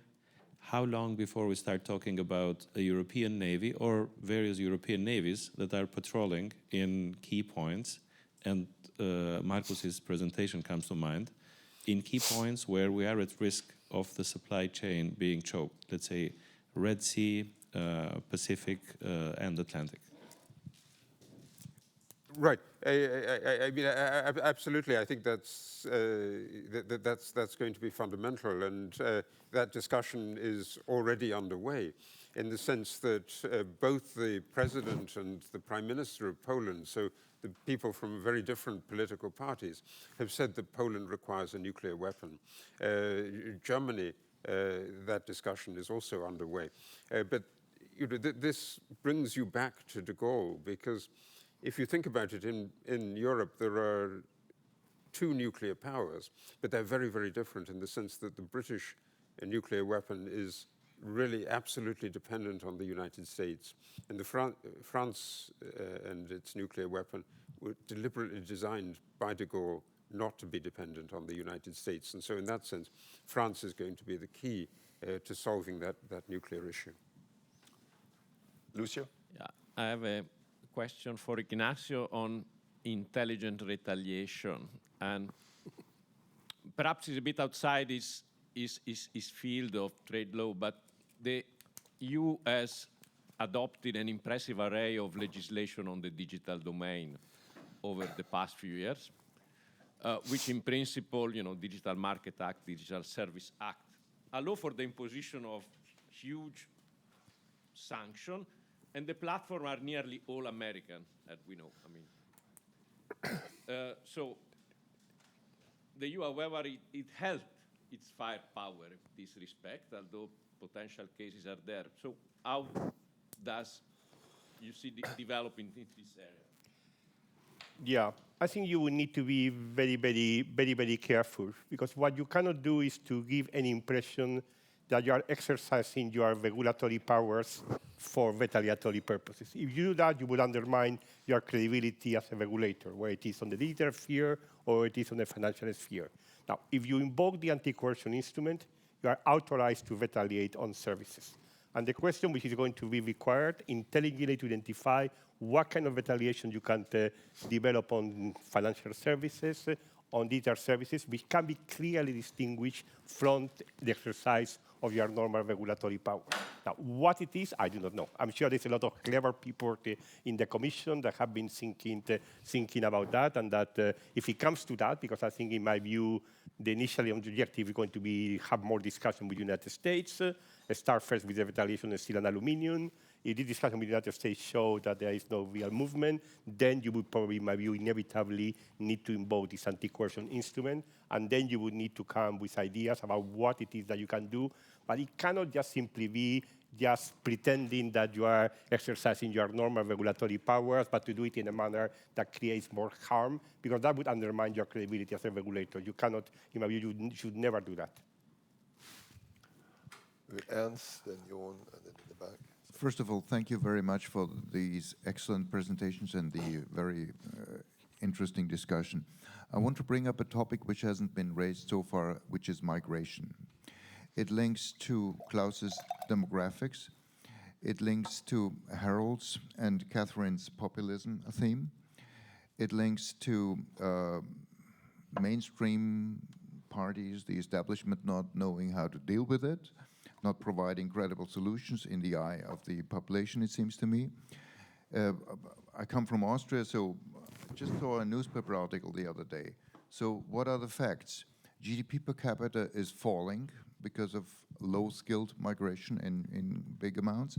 Social system costs are rising massively, and the system is reaching its limits of being able to finance.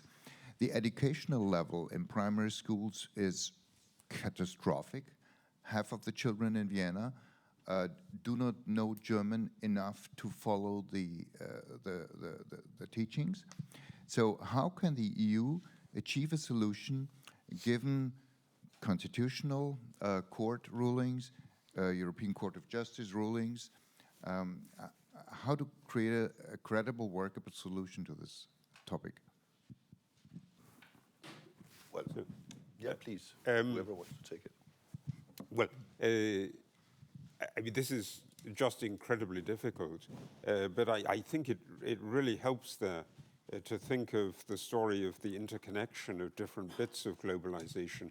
And in the sense, we're replaying something that took place in the interwar period. That is, if you freeze up the trade system and you don't allow countries to trade, then you force their populations out. And that's exactly the sense in which the Africa story is crucial to this. So unless Africa can grow and can generate meaningful jobs, and people will be attracted back to Africa. One of the stories that I think has been powerful in the past is that countries of big emigration, so Ireland in the 1980s or Poland in the 1980s, when they start to do economic reforms in the 1990s, people come back and then they build up. And Ireland in the 90s became a miracle country, and Poland became a miracle country. These were people returning from where they'd left. And so getting the trade system to open is really going to be crucial to dealing with the migration question. But I agree completely with you. If you have absolutely unchecked immigration, you've got a political disaster. Well, just very quickly, because that allows me to make a comment on something that both Harold and Klaus said before. I mean, I think the key, in the relationship with Africa, more generally with some countries in the Global South, apart from not being arrogant, which is critical, is also see what you can actually do to address their concerns about some of the regulatory action which is being taken in the European Union, mostly in connection with the Green Deal. Now, all of those actions are legitimate in terms of their objective, but can have a significant impact on trade with some African countries, with some emerging economies, and showing that you have a capacity to engage with their concerns, that you also can find a way of favoring investment, because at the end of the day, the real issue for more trade is more investment, and that's the real deficit in Africa, is the deficit of investment. And that's why I think new ideas about how to try to bring together cooperation on dealing with the implementation of Green Deal measures, ways to facilitate European investment in certain countries, this idea of a clean trade and investment partnerships. I think that's the way to go when it comes particularly with the relation with Africa. And we have now just very recently decided to launch the first of these negotiations with South Africa. Now I think it should be hopefully be something that can be done also with other countries in the African continent. Yeah, just to add, I agree with all that. Migration, I think, is the most important political issue and has become everywhere, not only in Europe. I think the vote in the UK without migration on Brexit would have been different. I think Trump would not have been elected without the massive migration from the south.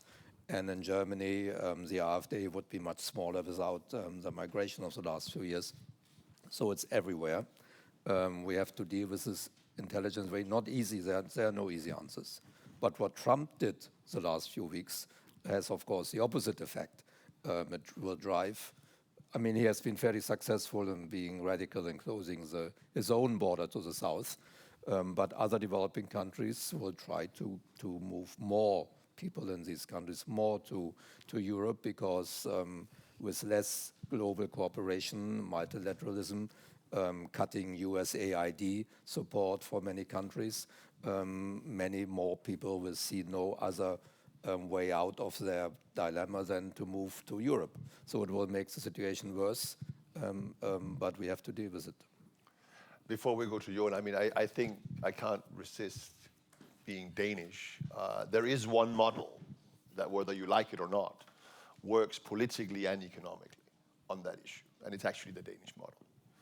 Because if you look at the Danish People's Party, which used to poll close to 20%, gets 5% today. And you've got very, very rapidly rising labor force utilization, employment rates of particularly women from the third world living in Denmark. So what does that model consist of? It's actually quite simple. It's sort of big terms. You drastically reduce access to asylum. That was done clearly in Denmark about 20 years ago. You very dramatically, and we can go, reduce the ability access to family reunification. So you basically close those two channels of migration to not zero, but very, very low. And then you make very liberal access to migration through employment. If you do that and you do it credibly, and in the case of Denmark, this is now very credibly done by the Social Democratic Party, this is where you end up. So it can be done, but we can talk a lot about, there's a lot of trade-offs involved in that model, but it can be done. That is a great model, and we can learn from that. But do you think it can be repeated in Spain, Italy, and Greece? No, I think, I mean, there is a lot of historical issue, but I think the relative, do you have to go to the extremes that Denmark has in some ways? Maybe not. And obviously the origins of migration in the case of Spain is very different than, but as I said, the relative emphasis on the different channels of migration, I think is it less of a political problem in Spain?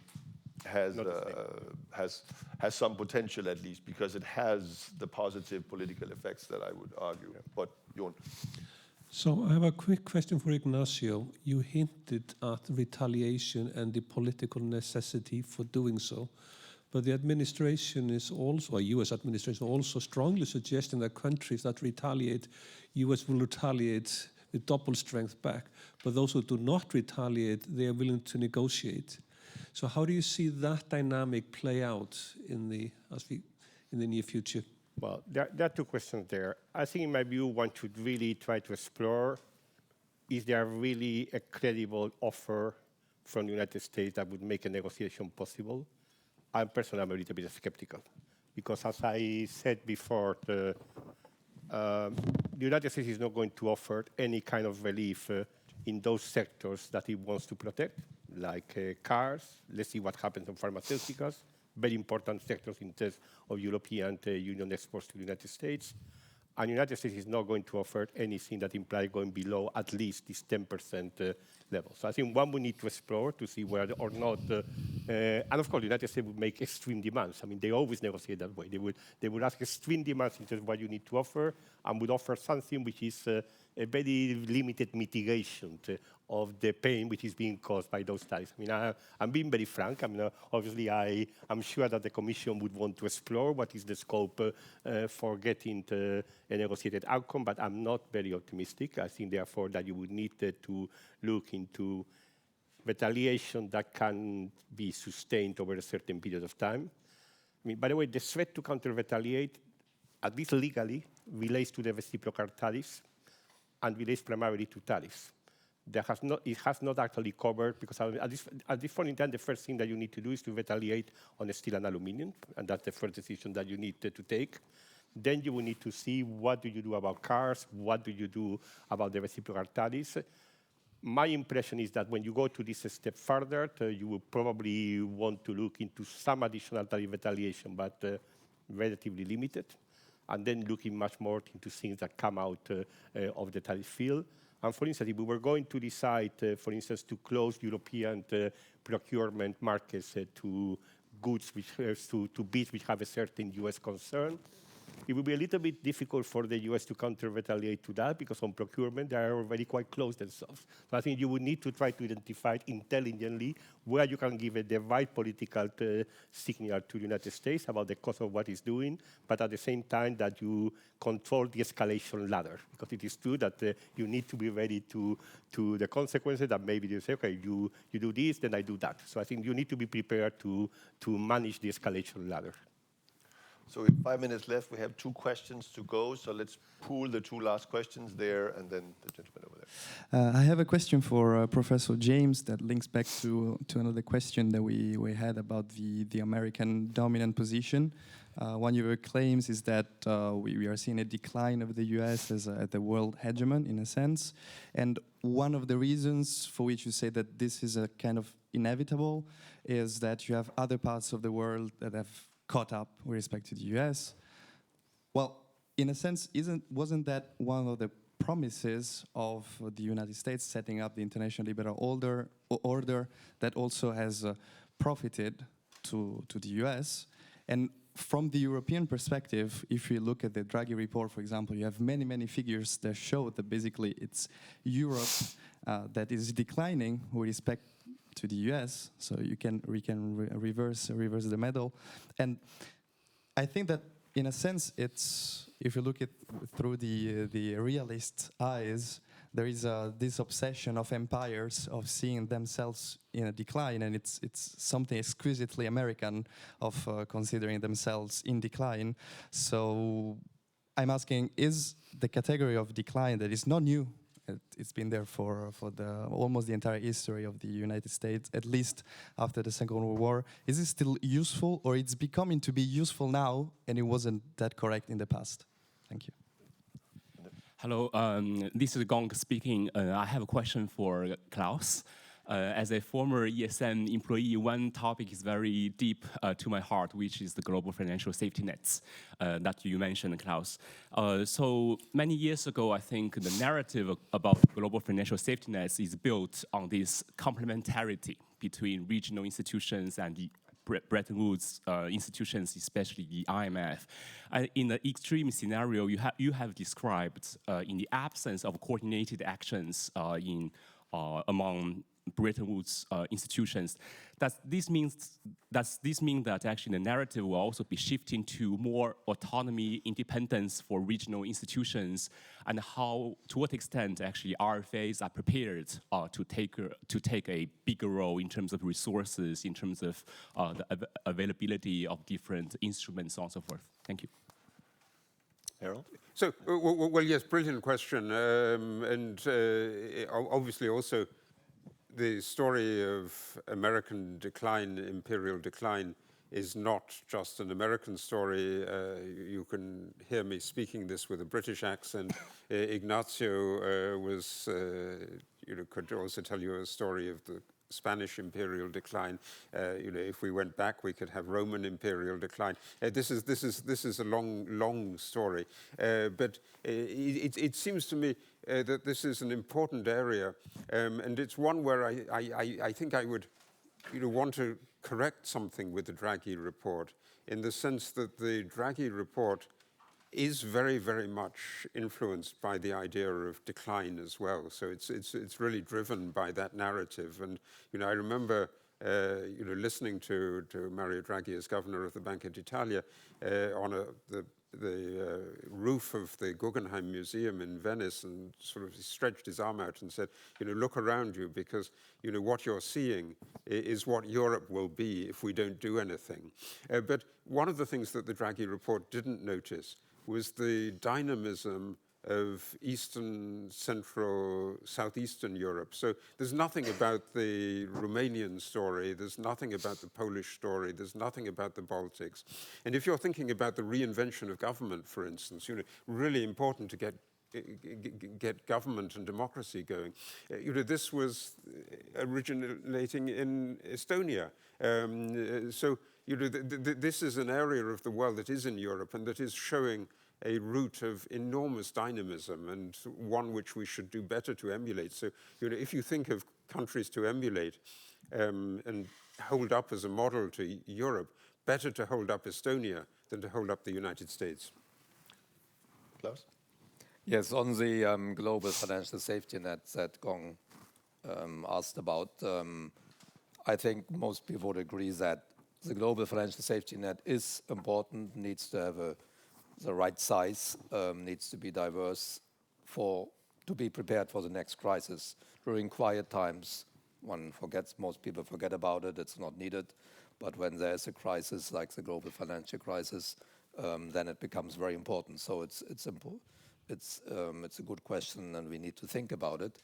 The global financial safety net has several layers, and what the ESM did the last 10 years, and Gong was part of that exercise, we developed a really good network of regional financial arrangements. Not many people are aware of that. The media don't write about it.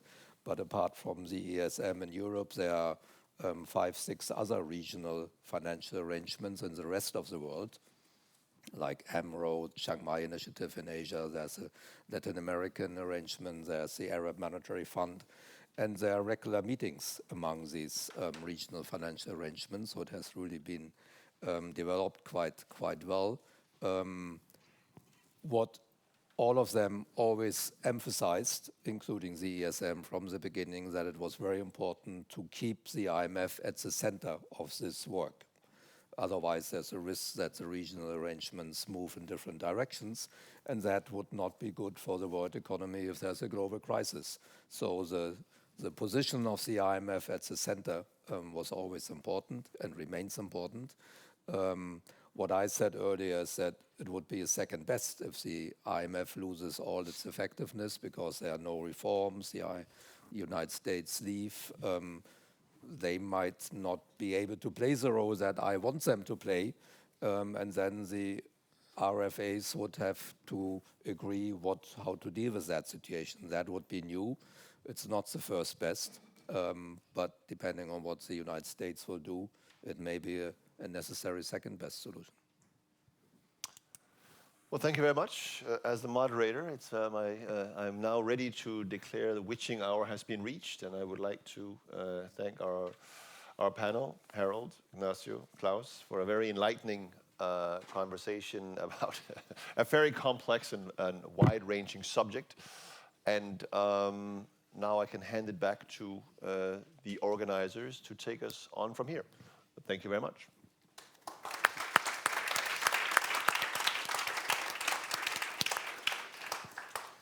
Coffee. Ah, okay, that's good. That's good. I mean, he did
Well, we have our name tags here, so it's all, yeah.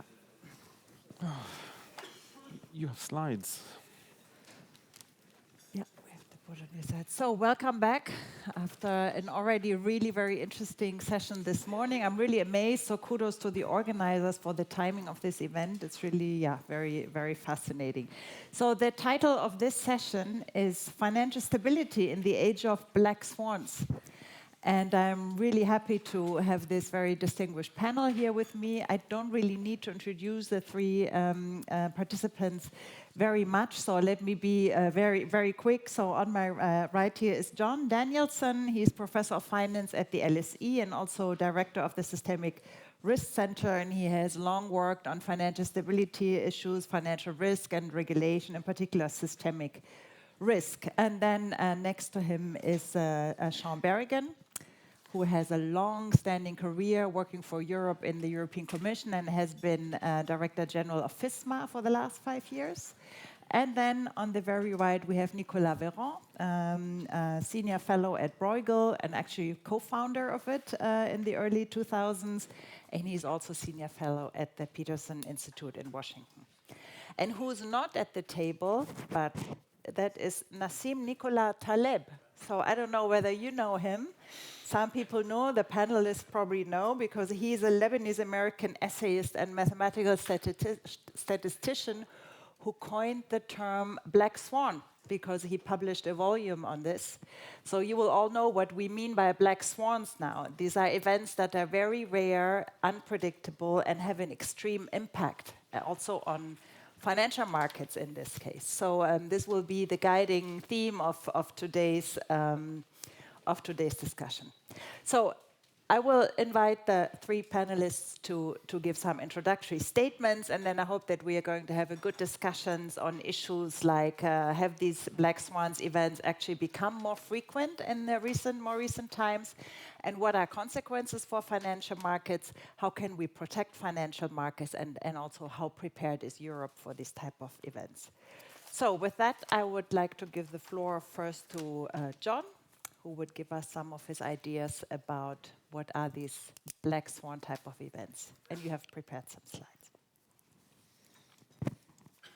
So I'm actually not a fan of the term black swans, because I think almost most extreme events are actually highly predictable and have very clear underlying causes. And I sort of tend to think black swans imply, oh my God, things happen. It's not really like that. We sort of know why things happen. But the organizers do deserve a lot of kudos for organizing this in this week. I don't know if they planned it, but it was certainly absolutely fantastic timing on this. But my field is systemic financial risk, and I want to connect the events we have to that topic. So systemic events are enormously costly. They would cost Europe trillions of euros. And we can think of systemic risk as having, if you allow me excessive simplification, they can be internal or external. Internal is the global crisis in 2008.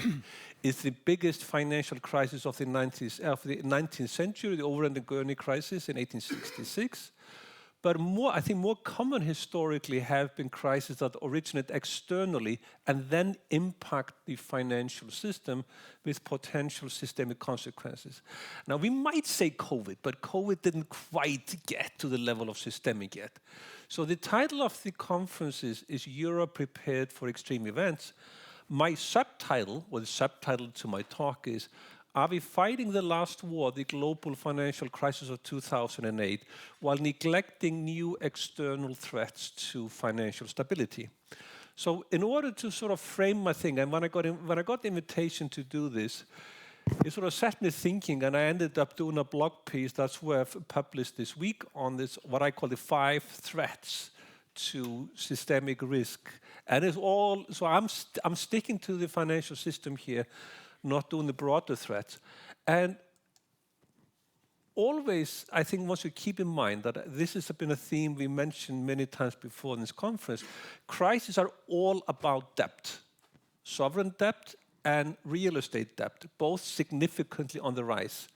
But what happens is safeguards keep us safe. Then all of a sudden, To quote Hemingway from 100 years ago, how did you go bankrupt? 2 ways, gradually and then suddenly. So the safeguards work one day. We wake up, the safeguards don't work anymore. And my talk is really about how we can think about the safeguards or the failures in them. And if you are one of those people, and I certainly do, you read the central bank financial stability report. I even contributed to a few of those. Well, we get a bunch of reasons I list here. I'm not going to go through that list. I think none of these things really rise to the bar of being systemic. But I have my list of 5 here. The first is populism. And the reason why I think I put populism up front is that what is essential for containing and fighting systemic risk is the credibility of the central bank. When the ECB said, whatever it takes credibly, over a decade ago, that stopped the European sovereign debt crisis. But the Fed version of that allowed private investors to neglect the risks in SVB, and the credibility of the ECB also encourages the rest of the financial system to take excessive risk. Credibility is important, and the way I like to think about this is central banks have political capital that is finite. And if you have a lot of political capital, that makes them credible entities keeping us safe, containing systemic risk, and therefore, conversely, if they erode that, we have a higher chance of systemic crisis. Populism is now, to my mind, fairly rapidly eroding that political capital. So is giving the central banks other mandates like climate is also eroding the central bank's ability to fight the next crisis. And as well, how we have spent our fiscal and monetary space dealing with non-important crises. If another 2008 crisis come along, I don't think the authorities can respond effectively in the way they did then. That endogenously makes crisis more likely. So I think the central banks have been careless with the political capital over the past 15 years, and that is my main driver of systemic risk. Now, the second dimension to this is debt, and Ray Dalio has been talking about debt spirals and fiscal heart attacks in the context of the United States. The debt spiral in his language is when a government gets into this state where it has to borrow more and more only to service debt and provide public services. And Europe is really getting there. So we are getting at the very upper bound of what we can borrow. And it takes an increasingly small fiscal heart attack in the language of Ray Dalio to push Europe over the edge. And to look for a catalyst, my money is on Italy. So depending on whom you ask, but Italy is a fairly high chance of having a sovereign debt crisis in the next 10 to 20 years.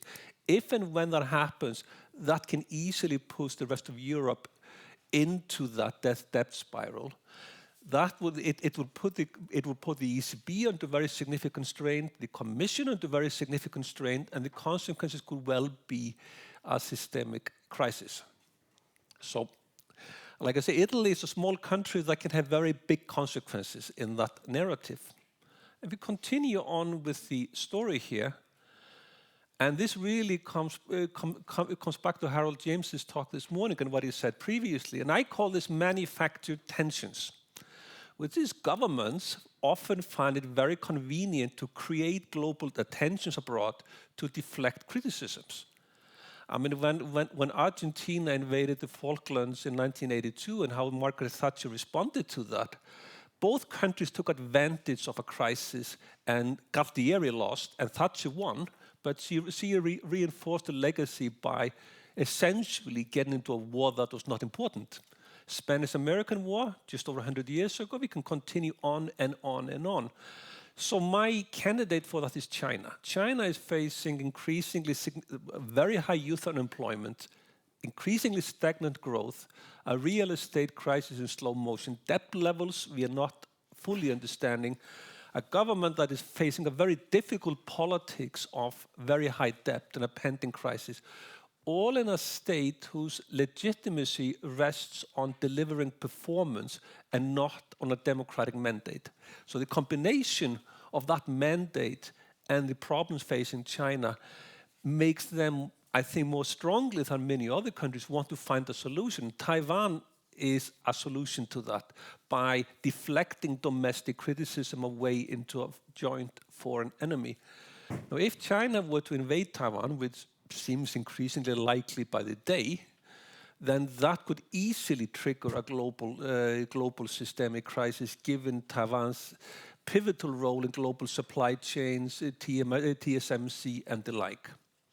So to continue on with my shopping list, and last time I was in this room, it was about a few months ago, discussing artificial intelligence.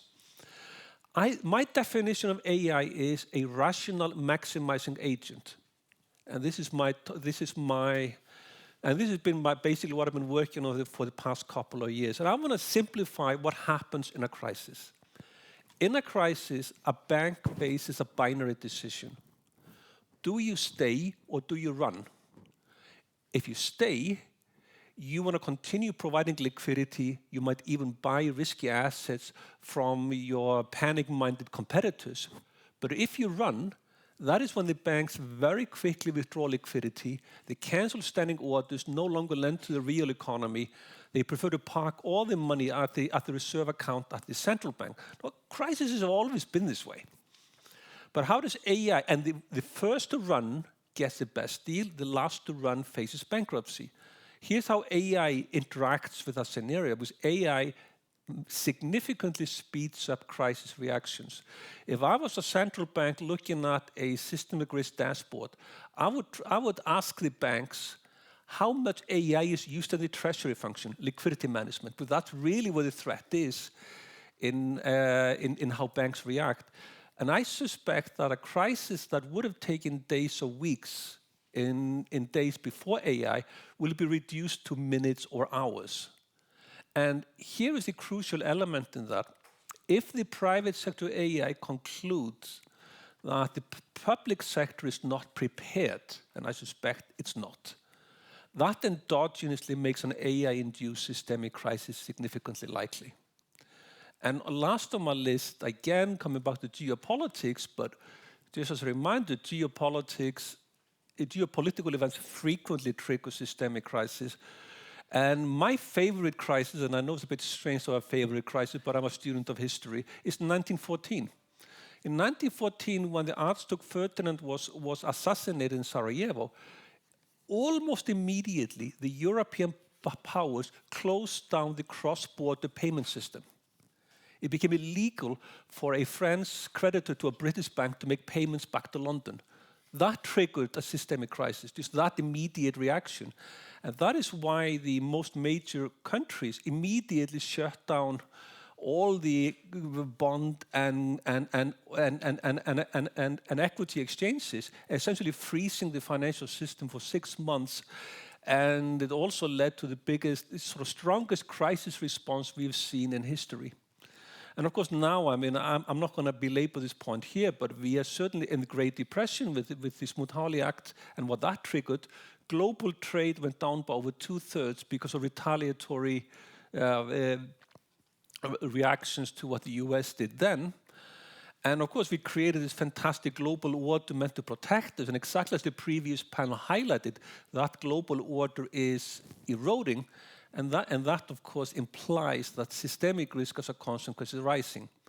So to summarize that up then, to my mind, these 5 external threats to systemic stability are significantly much more important. What I think is too much a focus of financial stability frameworks today, which is preventing a repeat of the global crisis in 2008. Because after all, crises don't repeat. If we learn after a crisis, we reform. So I think, to my mind, the stability frameworks excessively focus on 2008 while not recognizing the new threats. So how can then the authorities respond to my list of 5 threats? I would shift the focus on macro-proof from the 2008, which means controlling all the micro risks, by having high capital, high liquidity buffers. And there's a fallacy of composition in regulation. The fallacy of composition is that if you make all the individual institutions of the system safe, does the system become safe? And I think that is wrong. And the reason that is wrong is because if a shock hits a system with only prudent institutions, they have to sell into a shock. They have to retreat from the markets, which endogenously makes the shock worse. So therefore, prudent institutions act as a crisis amplifier, not as a crisis absorber. So therefore, my list of things would be, depending on whom you ask, deregulation is a dirty word or not. I mean, I've sort of been listening to the discussion over the past 2 years. Some people use it quite happily. Others really shy away from it. It's we have to reform, but don't deregulate. I'm going to take a jump and say we need to deregulate to reduce the cost of financial intermediation. And we can look at the United States. 1/3 of intermediation in the United States is done by banks. And that makes the cost of intermediation lower and easier for the United States to safeguard the system. In Europe, it's 90+. So we need to deregulate. We need to diversify the system, by which means that if you see the thrust of, say, Basel III, it is to force banks and other parts of the system to see risk, see the world in the same way, and react to it in the same way. But the more similar you make the entities that make up the system, the more similarly they behave in times of stress. And therefore, we all inflate the same bubbles, we all crash in the same way. And a basic principle of finance is that you diversify. You have one stock that goes up, another goes down. Same principle, to my mind, applies to the financial system. And the more similar we can, the more different we can make the institution of the system, the more stable the system becomes. And the easy way to do that is simply by the licensing regime and by the regulatory regime, by actually allowing new banks with new business models to set up shop, to actually regulate them differently than the existing incumbents. We end up with a more diversified system. And the benefit is the cost of intermediation goes down, growth goes up, chance of systemic crisis goes down. A win-win-win. And on AI, my take is that the financial stability division of the central bank should take lead on AI, not data, innovation, international, or any of the others. It really should be a core financial stability objective. And the central banks need to think how they intervene in crisis. So at the moment, crisis interventions, there are some automatically triggered facilities, but by and large, a shock comes along, the head of the central bank calls the bank CEO and says, we have to find a way to deal with this. And then there's a committee meetings and set up to find the optimal crisis response. If AI reduces crisis to minutes and hours, that existing framework is not fit for purpose. It is too slow. So to my mind, the central banks need to consider much strongly automatically triggered liquidity injection facilities so they can meet that risk when it happens very quickly. And now perhaps to conclude, I'll try to be slightly controversial. My contention is that the best way to reduce systemic risk is economic growth, and therefore economic growth should be at the core of macroprudential policy. And that means both deregulation and system diversification are macroprudential devices that the authorities should employ. Thanks very much. You just got yourself an invite to teach my department about how to deal with AI in the financial industry. Sean, what is your take? What do black swan events mean for the financial system in Europe? Thanks, Cornelia. Look, I am the non-academic on this conference, this panel, so there's two implications for you of that. One, I have no slides, so that's the first. And the second is I don't get to take these exciting high helicopter views. I have to give you the view from the ground floor, which is inevitably more detailed and less exciting. But interestingly enough, when I was listening, certain things I will say will echo what has been said by John, but some things will not echo what I will say. I mean, I agree with him. I don't too much like this definition of a black swan. I mean, I was just thinking coming down here, the black swan event we always talk about is the 2008 crisis, but I'm not sure how unpredictable that really was. And I worked with Klaus Regling at the time, and I think we did speak about it a bit before it happened, so it wasn't that it came entirely out of the blue.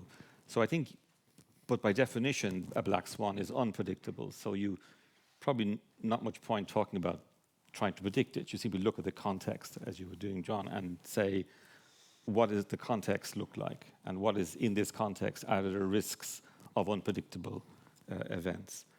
As you said, you have endogenous risks, you have exogenous risks.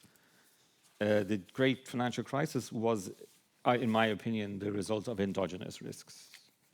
There were major imbalances in the system. We saw them there. But I think we assumed the resilience of the system was greater than it was. So the big shock was not that these imbalances exist, it was that we didn't have what we needed to manage them. So was it a black swan? Maybe it was, maybe it wasn't. But clearly the financial system was caught off guard, and we weren't ready to handle the events that happened. I think today, many of the lessons of that period have been learned. So now I think you're right, we worry less about exogenous risk, and we should worry more about the endogenous risk, worry more about the exogenous risk. And there are all these risks. The ones I worry about are probably more on the ground floor than John has listed here. But of course, I also worry about economic growth. I had a commissioner, Lord Hill, who used to say that, you know, financial stability must not be the stability of the graveyard. So you have to have economic growth, and the economic growth can itself be a threat to stability, and it is true. We've had a long period of underperformance. If we continue this period of underperformance for much longer, it could in fact become a threat to the stability of the system. Also in that context, abrupt changes in economic models. This is what I think we learned in the 2010 Euro debt crisis, that when economic models just abruptly, financial institutions can end up on the wrong side of that adjustment. So this is also not just the slow growth, but if you suddenly change the model to address that, that can also catch institutions out. We have others as well. It's hard not to talk about them. You know, we have demographic pressures, we have climate change, we have the risk of unmanaged, let's say, technical disruption. And more recently, we have geopolitical risk, we have war. And then even more recently, we have the US, let's say, the change in the US engagement with the international order. And I was interested in your comment on populism, because my definition of populism is a bit different to the one that you presented here. And I would worry in a bit the opposite way to you, that I think what I see in the United States is a tendency to say we go back to basics now. And inherently, I wouldn't mind, as someone who works in the financial system, going back to basics. So we wouldn't have to worry about all these things like climate change, etc. But I don't agree that we can do that, frankly. And I think if we just go back to basics, we probably don't make the world less risky. We probably make it more risky. But we can agree to disagree on that. So I think we have, endogenously less to be worried about in the financial system. One area I think we do have to think about, so I mean, the banking system is much better capitalized. It's much more liquid than it was before. We need to worry a little bit about the non-banking sector. Not as much as maybe we sometimes say we should, but we need to understand what are the exposures of the banking system to the non-bank system. So I don't think we should be worried about every risk in non-banks, but we do need to worry about the exposure of banks to non-banks. And there's an issue of data and not knowing enough. So we need to know more about that. So I still would, with the one proviso around the non-banks, I would say that I think, at least, that the endogenous risks to the financial system are now much less than they were, let's say, in 2008-9. At the same time, I would argue, a bit like John is saying here, that I think the scale and the nature of the exogenous risks are more complex, more difficult now than they were in 2008-9. And second thing I would say is that our ability to manage such things through the macroeconomic toolbox is probably less now than it was in 2008-9. We're fiscally more stretched. And I think the bank balance sheet is still there, but not as available as it was in 2008-9. So all this leads me to conclude that I think What we've done since 2008 in terms of regulation leaves us better positioned, I think, to manage a financial stability crisis when it happens. But of course, the context in which we're in is now extremely challenging. So it makes you think twice about being in any way complacent. And that just wanted me to bring to this other point that John mentioned about deregulation, simplification, burden reduction. These are all phrases that I face now every day. They're used interchangeably. They are suggested they mean the same thing. And I'm not sure they do, frankly. I suppose it depends who you are. If you simplify regulation, from my point of view, it's simplification. But if you're removed from the scope of regulation, it's deregulation for you. So I worry much less about what term you use and much more about what the implications of what you're doing is for the ultimate objective of what you're trying to achieve. Now,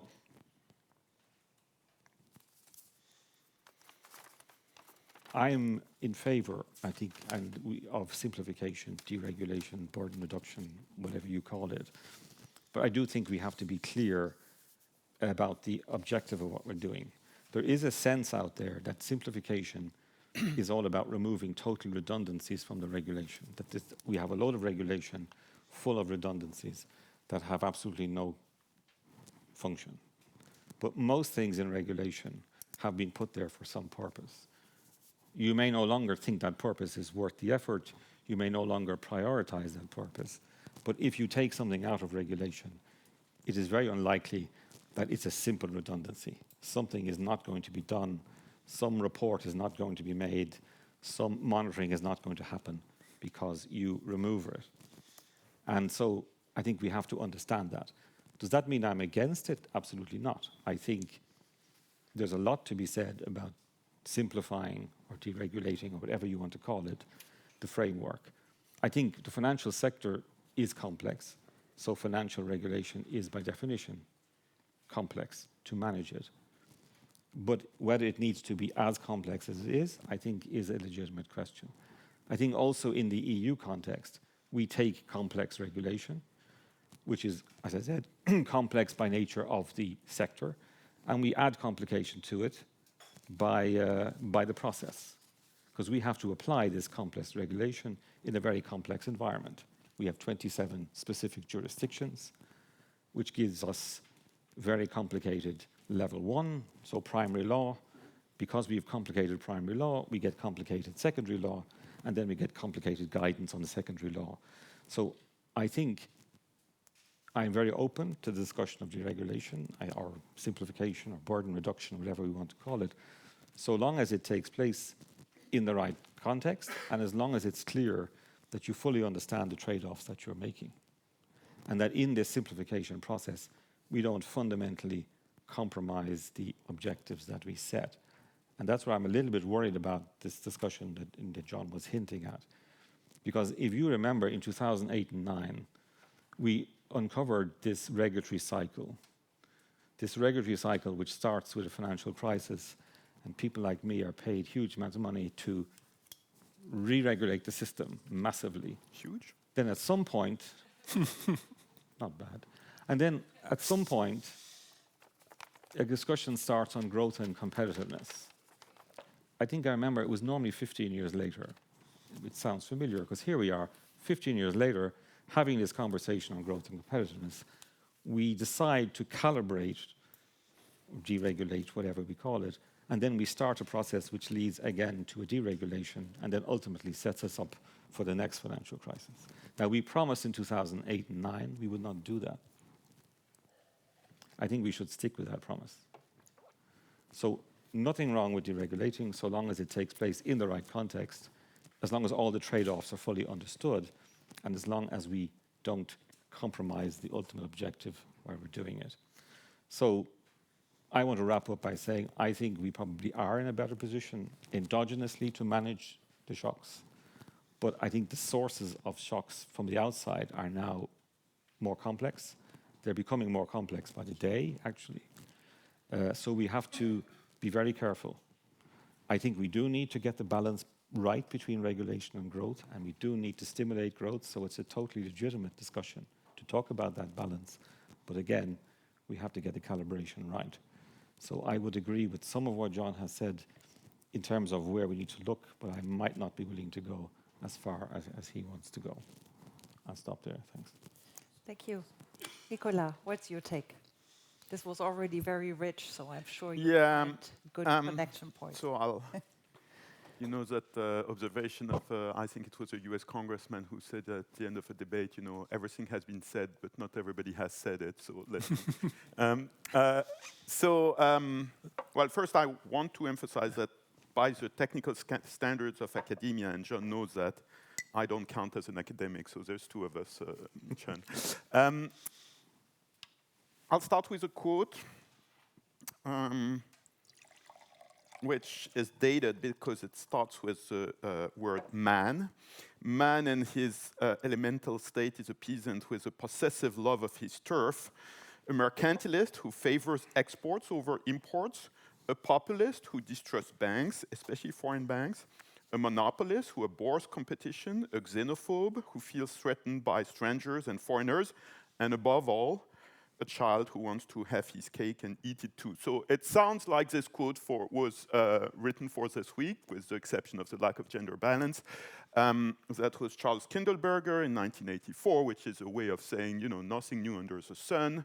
We're all doing Nassim Taleb bashing today. There's not really such a thing as a black swan. Everything comes back. And I think, to me, that's kind of the theme here, right? I mean, none of the risks we're facing are unknown. Harold, I think, very neatly summarized, as he uniquely does, the situation by US decline. You know, some of you know the Hamilton musical, right? There is this motto, oceans rise, empires fall, sorry. So nothing new about that either. And in a way, this populist and protectionist turn of the US in this process of decline is something that has been diagnosed for a long time. So none of this is unknown, but sometimes we have to look at long history to understand it. That's why historians are useful. None of it is unpredictable. Even COVID-19 was not unpredictable. It had been predicted that we would face that kind of pandemic shock in the near future. Even so, of course, the exact date and geography could not be predicted. Some of it is unfamiliar, and that's why reading history is so important, because our kind of, you know, personal, collective family memories only go back so far, so reading history is a way to get a long cycle in, and I think it's particularly important in a time of rapid change like now. So, how does that kind of high-level view go down to the policy level? Here, I will do a little bit the same balancing act as Sean and agree and disagree with John, but maybe I will disagree a little bit more. I concur that I will just focus on, you know, kind of general financial services strategy. I will concur that his combination of his emphasis on system diversification is a good idea. We should have a diversified system, and that means, in particular in the European context, that we should have a balance between banks and non-banks. So we should be wary of the banks lobbying, which is, you know, banks good, non-banks bad, and basically make sure we keep a system where we only have bank intermediation. So I think that's actually very important. I think where John is completely wrong, and in a way which is inexplicable for somebody who heads a systemic risk center, is to say we should achieve that by lowering capital requirements on banks. I didn't say that. Well, you kind of did. Nope, I did not say that. Look at your You're making things up, Nicola, now. Look at your slide. No, I did not do that. You will see capital being Nicola, mentioned. I did not say that. You're making it up. Okay, I didn't. I read your slide carefully. We heard Pablo yesterday. Well, I didn't because I couldn't make it, but most of you did. We heard Sean. And if there is one thing that we shouldn't forget is that proper capital levels for banks are the one and only way to build resilience in the banking system, which, irrespective of our diversification, is the core of a financial system, as it is in the US. I mean, the US has a much better diversified financial system than ours, but they still have a central role for banks in the system, as we saw in the Silicon Valley Bank episode, which was extremely educational.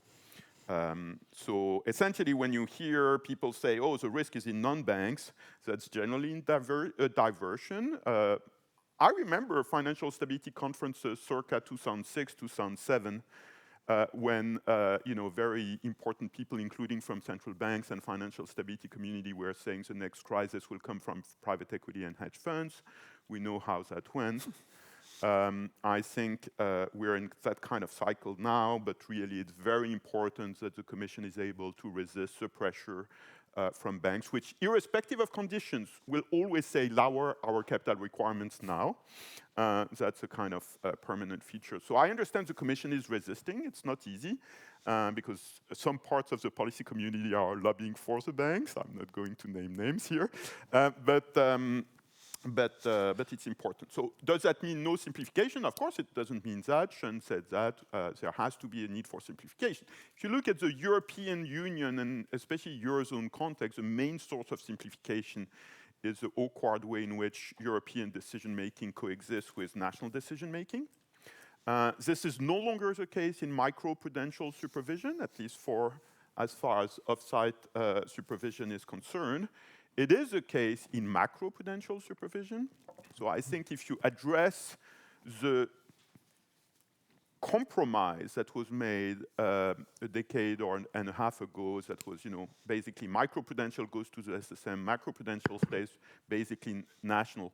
That compromise made sense at the time because the ECB didn't really know the national features. The ECB didn't know the difference between a Greek mortgage and a Finnish mortgage. Now it does, after 10 years of practice. So that argument no longer holds. So I think we should streamline macroprudential decision-making that will allow us to streamline the capital stack in a big way, because when you look at it, it's the main driver of complexity. And I'm sure the Commission will contribute some fresh thinking about this in its big-time report on banking that is forthcoming next year, if I read the communication of 2 weeks ago correctly. I'll finish by a kind of general comment on the atmospherics. I think it is fair to say that the 2014 election, the 2019, European Parliament election was largely about do something about climate change, and the von der Leyen Commission did that. It was a bit like, throwing everything at the wall and see what sticks. Now we have to take decisions on what didn't stick. So I think in a way, I'm not saying the omnibus is the right balance, but the way that there is this review, I think is in a way in order. Clearly, the 2024 election had a message of reduce the burden of business, so the von der Leyen II Commission is on it. And I think by and large, that's not a bad idea.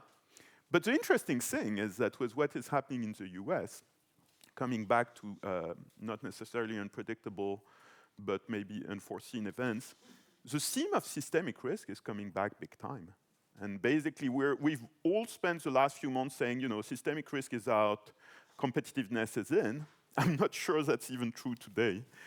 So I think we will have tremendous systemic risk coming from the US. Also on the financial side, we will discuss the role of the dollar, the global monetary architectures, that kind of thing.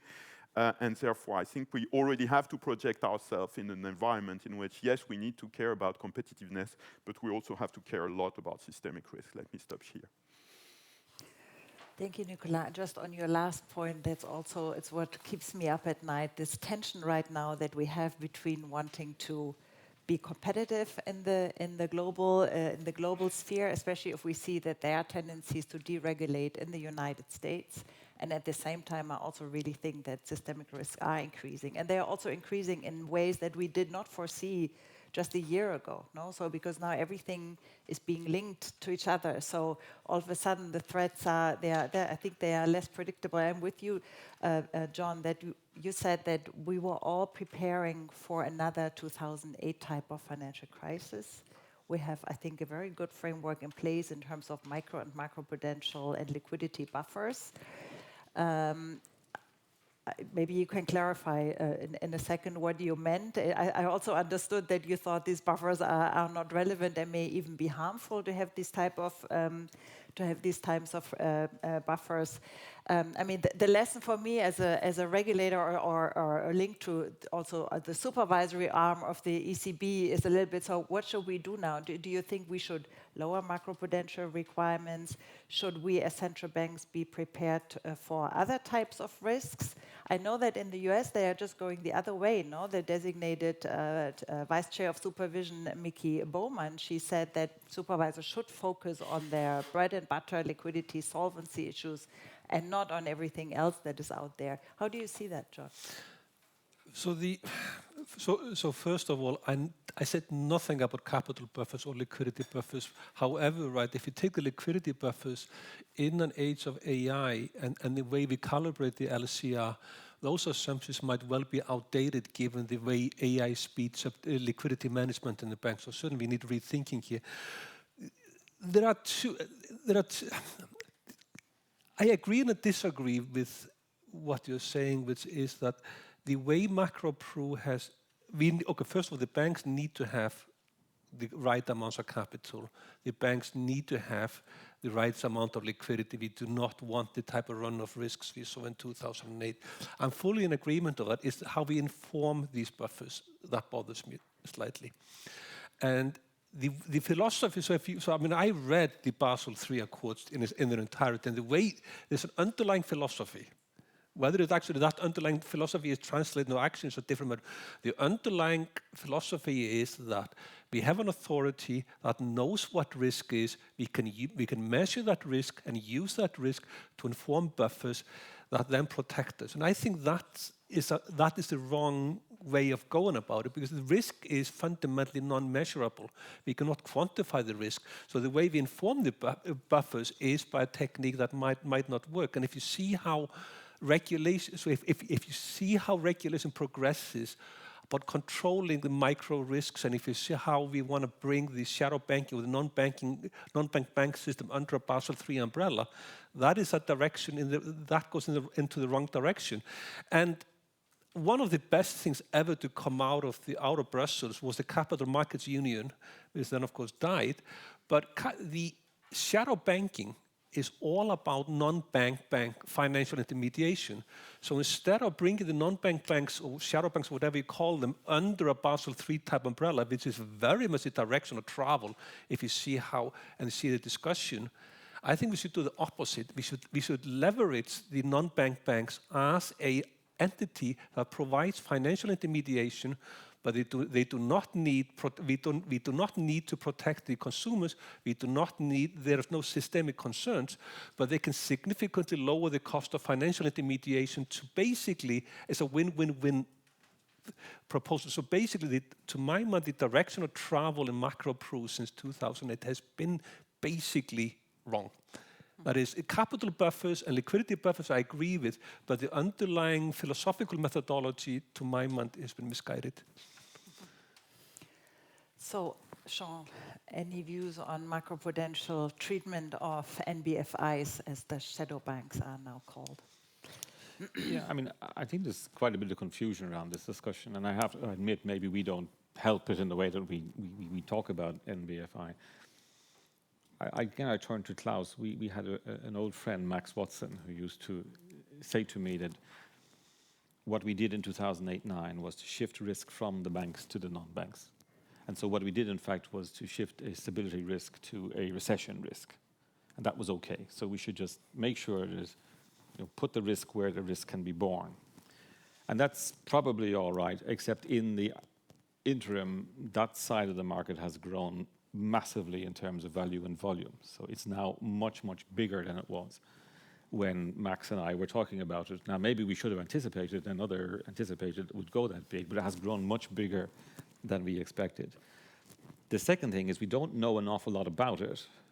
So is it a case you can just put the risk there and forget about it? Well, no, because we know that the banking system is again, reacquiring exposures to the non-bank system. So that's, I think, what we need to understand. We need to understand not so much how much risk is out there, because we put it out there for a reason, but we do need to understand how much of that risk has kind of found its way back, if any, but we think some has, back to the banking sector. So again, we think we have transferred the risk out, but we have not. So I think when we come to non-banks and we ask for a lot of data, it is not, I think, that we want to start managing risk across the entire non-bank sector. We want to know where the pressure points are vis-a-vis the banks and the financial stability part. So, but we often don't make that clear, and we talk in terms of wanting to manage risk everywhere in the system, which I think, at least personally, is going to be very difficult to do. Macro-Pru in the European Union was set up in a very specific context, as you remember, that we made it so that it was decentralized, because in the euro area, in particular, subject to a single monetary policy, it was felt that monetary policy could not respond to the national specific features of any one economy. It's an average. And so we wanted to make macroprudential quite decentralized, quite member state-ish, to put it that way, to allow them to compensate for what monetary policy might not be able to do. Now, whether that governance remains valid today, I think we can certainly improve how it works. Whether you can fully centralize it, I doubt, because there is still, within the euro area in particular, this issue that you have a single monetary policy which may not be suitable for any one of the member states, if it's even suitable for the euro area. So you do need this sort of ability for the member state to lean into the wind, even when monetary policy is available. But couldn't the ECB do that? If the ECB has a knowledge of financial cycles across the euro area and understand the financial cycles at the member state level, isn't it best placed to make those kind of decisions in a neutral, non-political way with, of course, due consideration, consultation, information, listening to the member states? But what we've seen is that when you give the member states, for example, the power to set countercyclical buffers, they do it on reasons that have little to do with the financial cycle. So if the ECB was to set countercyclical buffers for individual member states or maybe regions, it would do it much better. I think there is scope for centralization, yes, but whether you want to give it entirely to the ECB, I'm not sure. But we do agree that looking back after 10 years, there is a governance problem, which we've set up with all this reciprocity. As you know, we have all these things in there, which gives the ESRB, which runs it actually. This role could be strengthened, of course. So that is my daily bread and butter, macroprudential policies in the European Union, so I'm listening very carefully. But if we go back to the NBFI just for 1 second, and I'm going to give you the floor, Nick, because I would like to hear you. I do very much agree it's a data issue that we just don't understand how the sector works and where are the interlinkages with banks.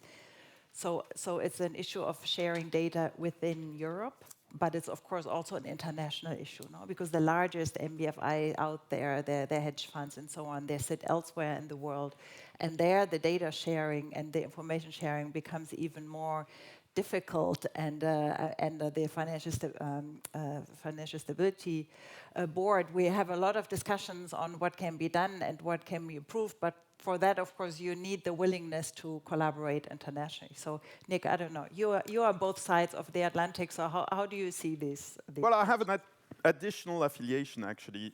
I'm rightly labeled Bruegel and Peterson here, but I'm also not speaking in that capacity, but I have to disclose, a long-standing independent board member of the trade repository arm of DTCC. And therefore, I've been involved in the project, which was initiated by the G20 in London and Pittsburgh in 2010, of building up essentially real-time understanding for macroprudential authorities of exposures in the derivatives markets through mandatory trade reporting. And that infrastructure is in place. So since the early 2010s, mid-2010s, depending on market segments, sometimes a little bit later, but around the world, the Financial Stability Board has coordinated the fact that everybody who trades derivatives or who engage in derivatives transactions report them to trade repositories so that financial stabilities, in theory, would have the ability to form, to have an informed judgment on where the exposures are. So infrastructure is in place, entities report trades. There are some quality issues, they're not major, they can be fixed. But this effort has essentially failed, and it has failed for lack of coordination across jurisdictions. And inside the EU, to a certain extent also, because of a flawed concept of competition among trade repositories by the European Commission, but more importantly because of a dysfunctional allocation of responsibilities between national and European authorities in the system, which creates the wrong incentives, long story short. So the industry has invested probably a few $1 billion or euros into this reporting rigmarole, which currently is being done and doesn't serve a purpose. Now, why is that not more debated?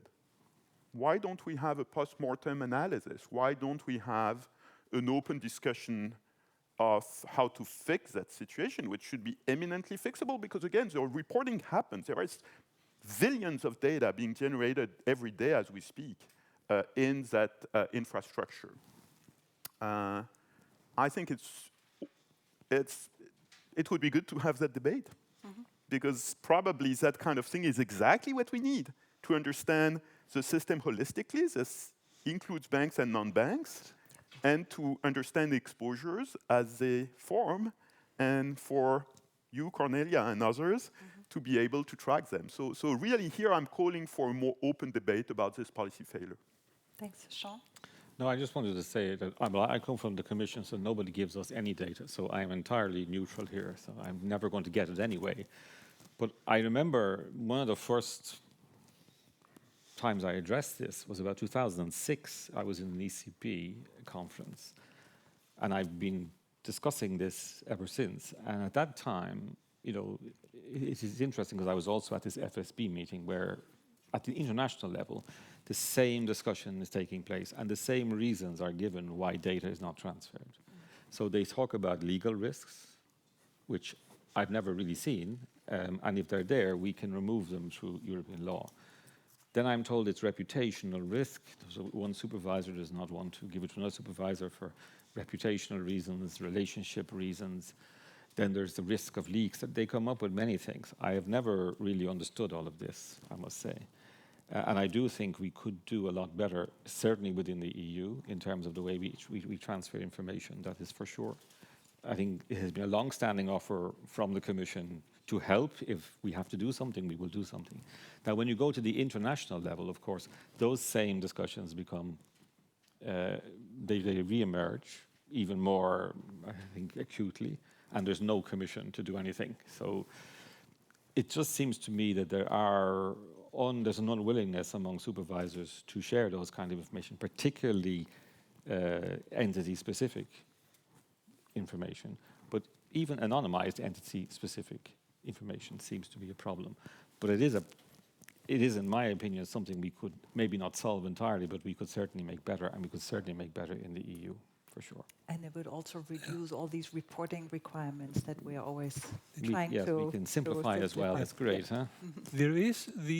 I have an optimistic take on this, so I agree with what you both said, but there's an optimistic dimension now emerging which comes via AI. So if the objective is to learn something about the stability of the system, we can train an AI engine or a neural network without data sharing. So therefore, let's say if two authorities that do not want to share data, but are happy to have a common view of instability, they can train a single AI engine to understand the instability. And I think it would overcome a lot of the objections that John correctly... I've been involved in this data sharing arguments for decades now. The easiest way to overcome that, I think, is via AI. And there are very clear obvious directions to take with that. Now, John, since you say AI, the one word that hasn't been mentioned today, and I thought it would come up immediately as a black swan event, is a cyber attack, cyber event. So none of you have mentioned it. I mean, at the ECB, we did or the colleagues in the supervisory arm, they did a cyber stress test last year, trying to understand how well prepared banks are prepared in dealing with these crises, how they can communicate and so on. And I think they found that many are prepared to some extent, some not so much. So I think they found quite some divergence out there.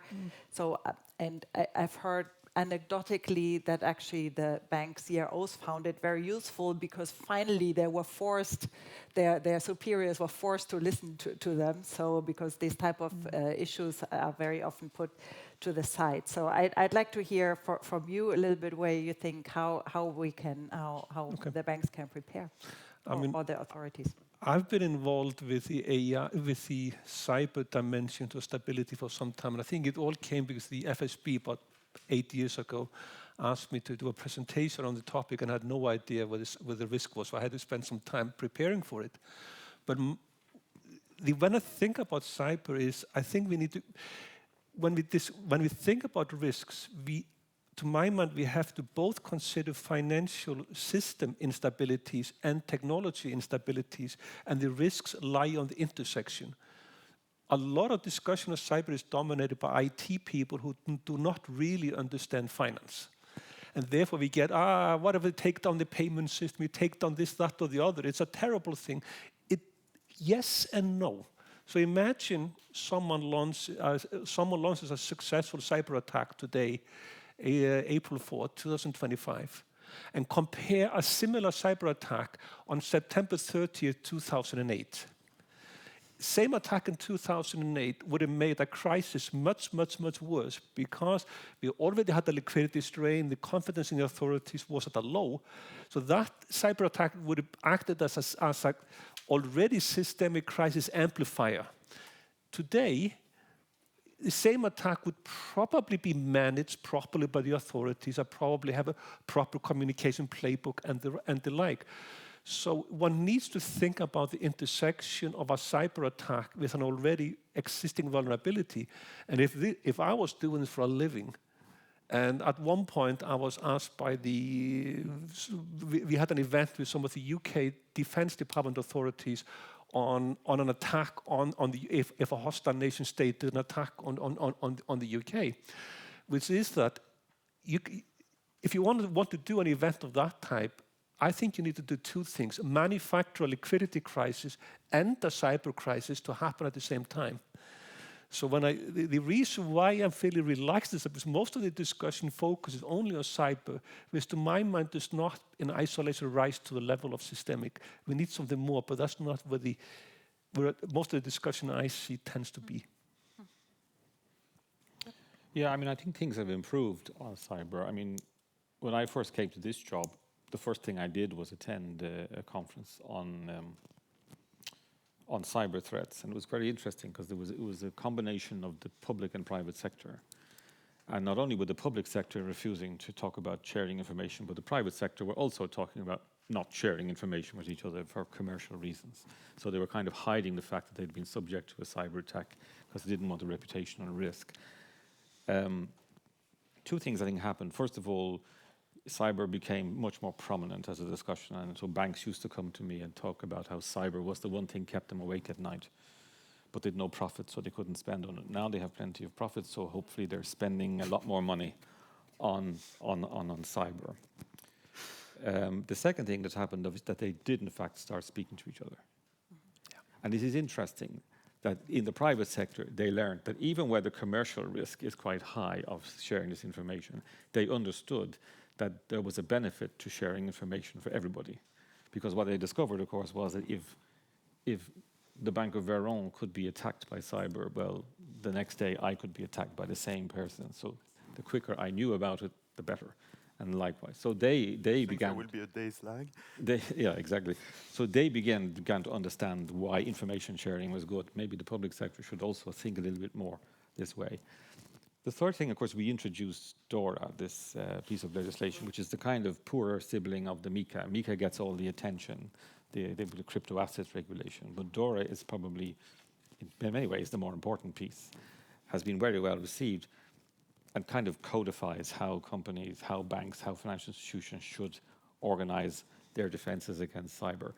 So in that sense, I think, as John was saying, the sort of idiosyncratic risk of cyber is being addressed bank by bank. Where I think we have more to do is on this, the Commission has issued this preparedness communication recently, and in that preparedness communication there's a section on finance, which talks about this kind of cutting of the wire situation. So where the entire system goes down. So it's not just your bank is attacked, the entire system is attacked. And there, I think there's still quite a bit to be done in terms of how the financial system, the economy as a whole, but the financial system within that manages a situation where it's not just one institution attacked, but the entire system is under attack at the same time. And there, I think we still have quite a bit to do, actually. Nicola. I cannot resist. If we look at reforms through the lens of burden reduction, I think DORA is one on which some lessons can be learned already. But I will leave that there. On cyber risk, I think it's, at this point, probably conventional wisdom in the cyber risk community, which I'm not a member of, that the biggest threat that exists currently, if you take a holistic approach of all the different criteria, is malpractice or aggressive behavior by Russia. So I would make a connection between what was discussed in the previous panel and what we discuss here. I think, doing what we need to do to ensure the right outcome of the war in Ukraine is probably one of the best ways we can strengthen our defenses in that area. And more generally, actually, talking about black swans and systemic risk. And I think if you think of financial stability and, of course, of fiscal trajectories, an aggression of Russia against the EU, direct aggression, would be the worst possible scenario. Including in terms of fiscal sustainability. So deterring Russia, including by helping Ukraine win, is the best policy stance we can have in terms of ensuring our own fiscal sustainability and future financial stability. So lots of new thoughts here in this short statement right now. So, and John, you said in the beginning a cyber attack is particularly harmful if at the same time there are other things happening. No? But I can also imagine that there's a cyber attack or just an incident actually that can be interpreted as, no, because there's no information out there where people may think it's a cyber attack, and then malicious players can exploit it, no, and start to swamp the internet or the social media with information and try to destabilize. And then we're back at, I think, earlier discussions also about social media and populism. So how do you, and you, John, you said in the very beginning, one really important factor is that central banks maintain their credibility and governments, I think. And this could be under attack, no? If we imagine there's a large-scale cyber attack on one bank, this can easily give the impression that the whole system is under attack or the stability of the financial sector at whole. So what is your thoughts of that and on that, and how could we react? How should we react as regulators and central bank? I'm going to give you a depressing thought. Okay, we can. If I'm allowed to. So when we think, I mean, there are three types of malicious agents: terrorists, criminals, terrorists, and nation states. Now, this problem has always been that those hostile agents have to find one part of the system to attack, while the defenders, what we call the defenders' dilemma, they have to protect the entire system. So therefore, the supervisor has to patrol an entire system to protect against one attack. The financial system, I think, is basically perhaps the most complex of all human constructs. It's almost effectively infinitely complex. And this means the supervisors can only patrol a small part of that very complex system. So therefore, the resources needed for the attack are much lower than the resources needed to defend. And the more we use AI, the asymmetry between the defenders and the attackers continue to grow. So the problem for the authorities gets worse and worse and worse as technology advances. And there is no real solution to that. The only possible solution I could think of is my idea of a more diversified system, because that is naturally more resilient. But by not tackling it from that dimension, I don't see any solution. It's perhaps slightly too depressing. I don't know. Nicolas? I mean, to mitigate the depressing nature of this thought, many of us remember the debates about security after September 11 and the fact that asymmetric warfare would be the future, and the world has not changed as much as was considered at the time.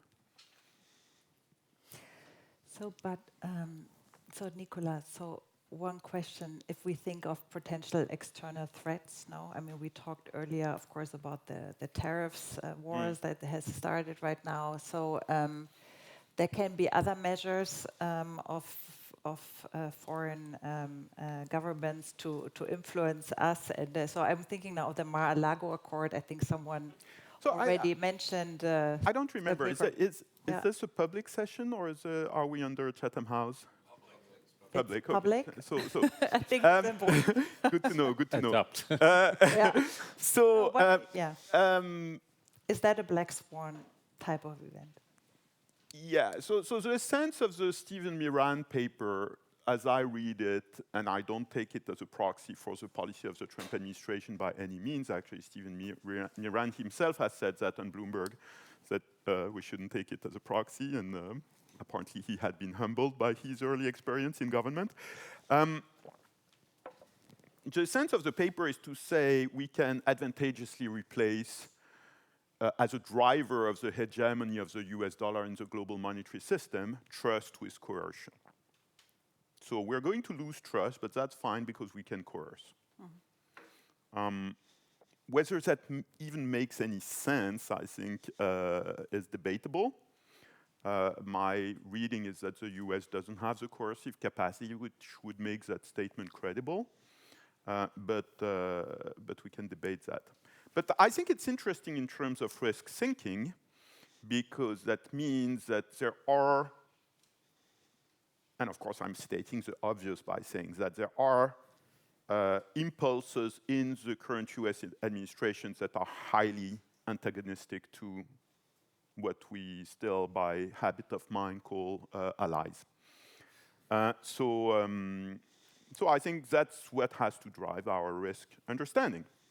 That, even for cyber attacks, for all kinds of things, the kind of countries that we had thought about as potential threats, certainly if we want to think in terms of tail scenarios, we have to expand that to the US.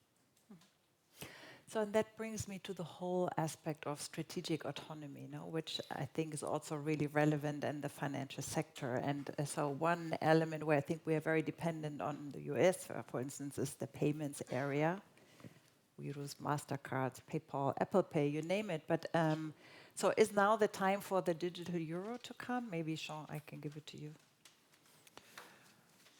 I mean, my life is getting easier now because we issued a communication a few years ago where we imported this phrase strategic autonomy from politics into economics. And a lot of people said to me, it doesn't really transfer, it doesn't really work. What does it mean? So I spent most of the years after we issued that communication trying to explain to people what we meant by strategic autonomy. And so every panel I sat on, either I chaired, I had to explain or not. I don't have to explain it so much now. Because I've come to the conclusion that strategic autonomy is a bit like financial stability. You define it in the negative. So when you haven't got it, you know what it is. And so when you haven't got strategic autonomy, you suddenly realize what it means. So in a world where we were in the old order and the United States was the hegemon and was the benevolent hegemon, and I think it still is a benevolent hegemon, but it's just a different, it's looking for a different order. But all of this strategic autonomy discussion becomes much more real, much more obvious. And we have, of course, as in many respects, allowed ourselves to become very much reliant on external supplies of financial services, whether it be in the UK or in the United States. we have not built so many aspects of the financial system in the EU that I think we need. And the most obvious one is the capital market. We have not developed a capital market. We tried twice. We made some progress. We try again now. Let's hope we can make more progress. So I think part of that then discussion is, of course, the payment system, and in particular our reliance on the card companies. So we know they're heavy reliance. The question then is, how we begin, and we can only begin to address that shortfall in our autonomy. And I want to be clear what I mean by autonomy. Autonomy is not about protectionism. Autonomy is not about closing your system. Autonomy for me, I always say this, it doesn't translate well into foreign languages, apparently. I'm told when you translate autonomy into German, it means protection. And if you translate it into Italian, it means self-reliance. It doesn't translate very well in English either, I can say, because we all have different interpretations. But autonomy for me means choice. It means doing things because you want to do them and not because you have to do them. So buying a service abroad because you want to buy the service abroad, but not because you don't have alternatives. So if something happens to your supply chain, you have options. And that's a little bit, that was the issue, let's say, around UK CCPs. It wasn't that we should disengage from the UK, it's just what would happen if something went wrong with the UK, we didn't have any fallback. So similarly with the card system, similarly with our payment system, we are very reliant on the external provision of financial payment services, particularly credit card. So what will we do if something goes wrong? Now, up to now, people dismiss that by saying, well, what could possibly go wrong? Well, maybe nothing can go wrong, but maybe now we see things could go wrong. So I do think we have to start thinking about our excessive reliances. And one of the solutions that will probably be the digital euro. It'll just be one of many things I think we will have to start thinking about, but the digital euro is certainly one of them. Well, I think there's a very positive dynamic at play now, which is, and I think Sean put it very nicely. I think it's the right way to look at it. So the ECB is pushing the digital euro basically with a narrative that, it would have been better if the banking industry had been able to create their own payment solution for Europe, but they haven't been able to do that, so now we have to do the digital euro, right? Because status quo is not satisfactory. I think the best case scenario, and here I'm a bit speculating, is that this forces the banking sector into action and to do something that is even better than the digital euro from a payments perspective, and also the perspective of balance between public and private sector. But in a cooperative way also with the ECB, and as a way to prevent a less favorable scenario. So I think, I hope that will happen. I know there's a lot of debate in the banking industry about that. And I think for that to happen, the ECB and the European Commission have to be serious about the fact that, if nothing happens, the digital euro happens, and that's not what the banks like. So I think it's a kind of tough love that we need in the European financial sector at the European level in order to make progress. One thing I want to add to this is that, of course, I completely agree with the need for, payment systems that pass the criterion of strategic autonomy, which I think Sean also defined very well in his negative way. But that's not enough. And here I will be less sarcastic about DORA. I think DORA was very good in terms of highlighting the fact that not all the risks in the financial sector are with financial firms. Because DORA is mostly about, cloud service providers, software as a service and that kind of thing, basically saying, if you think holistically about financial system risk, you have a lot of non-financial critical providers which participate in the risk to the system. And I think that's also true in payments. I mean, we're talking about payments we do on our phones. And what are our phones? They depend critically on hardware and software companies. So here, I know I have a French accent. I come from France. I have a French passport. I'm starting to sound French protectionist immediately. This is really not the mindset I'm having here. I'm just saying, I think it's very important to look at these issues of dependencies very holistically, because that's what we learned the hard way in terms of energy and everything, and we need to think holistically there too. Just really quick point on this. I think the European Commission could lead by example here, which is that instead of filing a lawsuit against itself when it comes to the use of US infrastructure on communication. So the fact that we do have an almost monopoly vendor on communication, Microsoft, that as the Dutch government did commission a legal study and they found out that in extremis, the US government can get access to all the communication simply because it's a US legal entity. And why the Commission is not leading by example to procure those services from a European vendor instead of doing the opposite, I find slightly depressing. So let me finish with this topic, and I think we are nearing the end, but we still have some time. So let me go back to banks. So in the past crisis or black swan events, or whatever you may want to call them, banks have been bailed out, no? Or the financial sector has been bailed out. The central banks were there, provided liquidity. The fiscal authorities were there to support the sectors in terms of COVID. So are they being too complacent?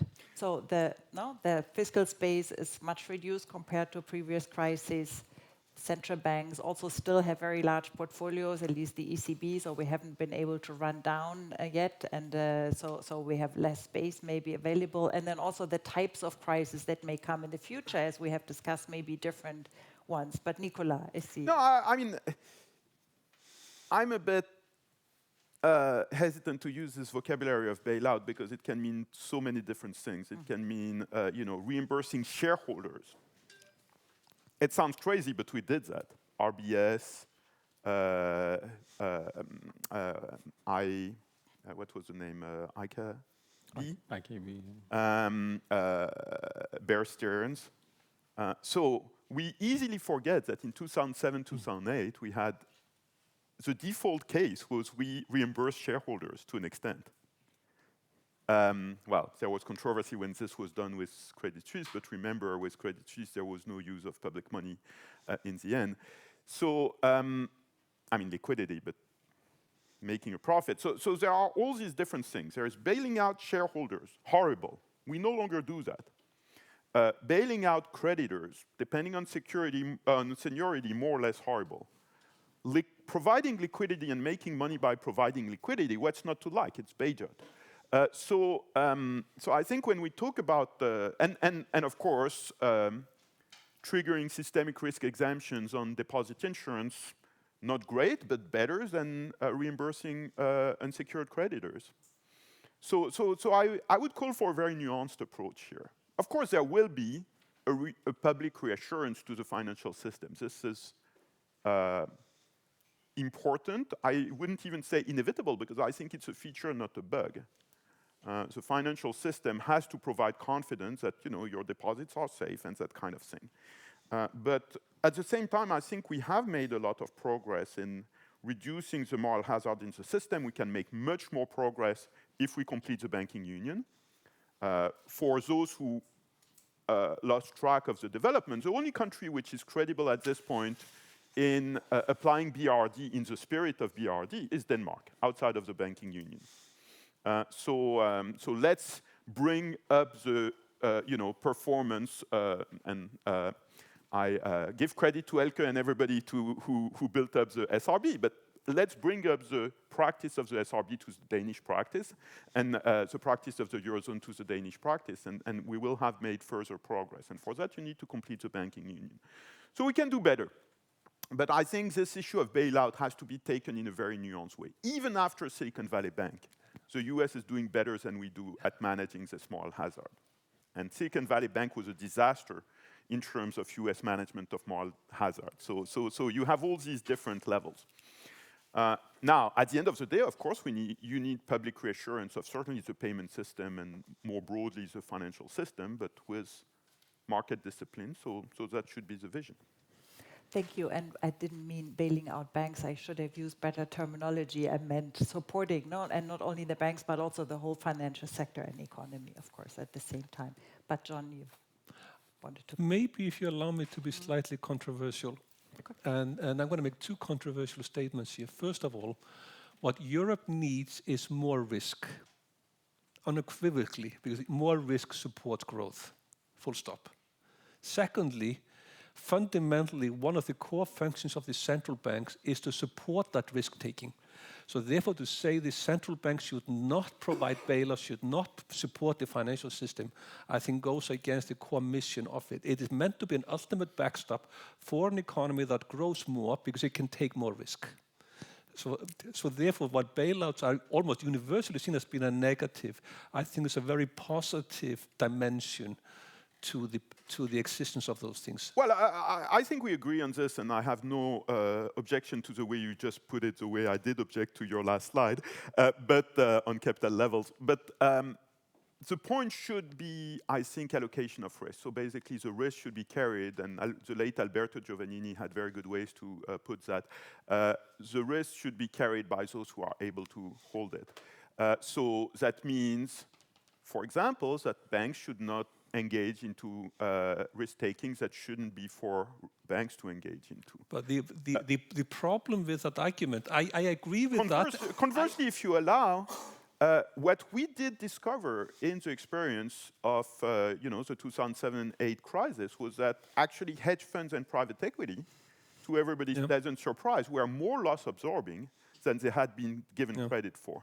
I agree with you up to about 75%. But the last 25, I don't, because the underpinning your assumption is that we know what the risk is, and therefore we can do the risk allocation. I agree with that. But if you don't, and the real problem with a mechanism like this is that we know the risk of day-to-day events. We know what might happen tomorrow or next week. However, the bigger the event, the longer the time horizon, the less we know. It's a boundary on our control. And the types of risk you are discussing, which is either bailout risks or who bears it, is really into the domain where the ECB does not know the risk and conceptually cannot know the risk. And therefore how can authority therefore try to have rules against something where it has practically no understanding of? So that's a boundary. So your proposal takes us into the measurable part. I'm not sure I expressed a proposal, and I don't think we have this difference on the theoretical level. I think on the theoretical level, I did say this financial system needs reassuring from the public sector. So I think that's basically, we each of us says that with our own words, but I think we agree on this.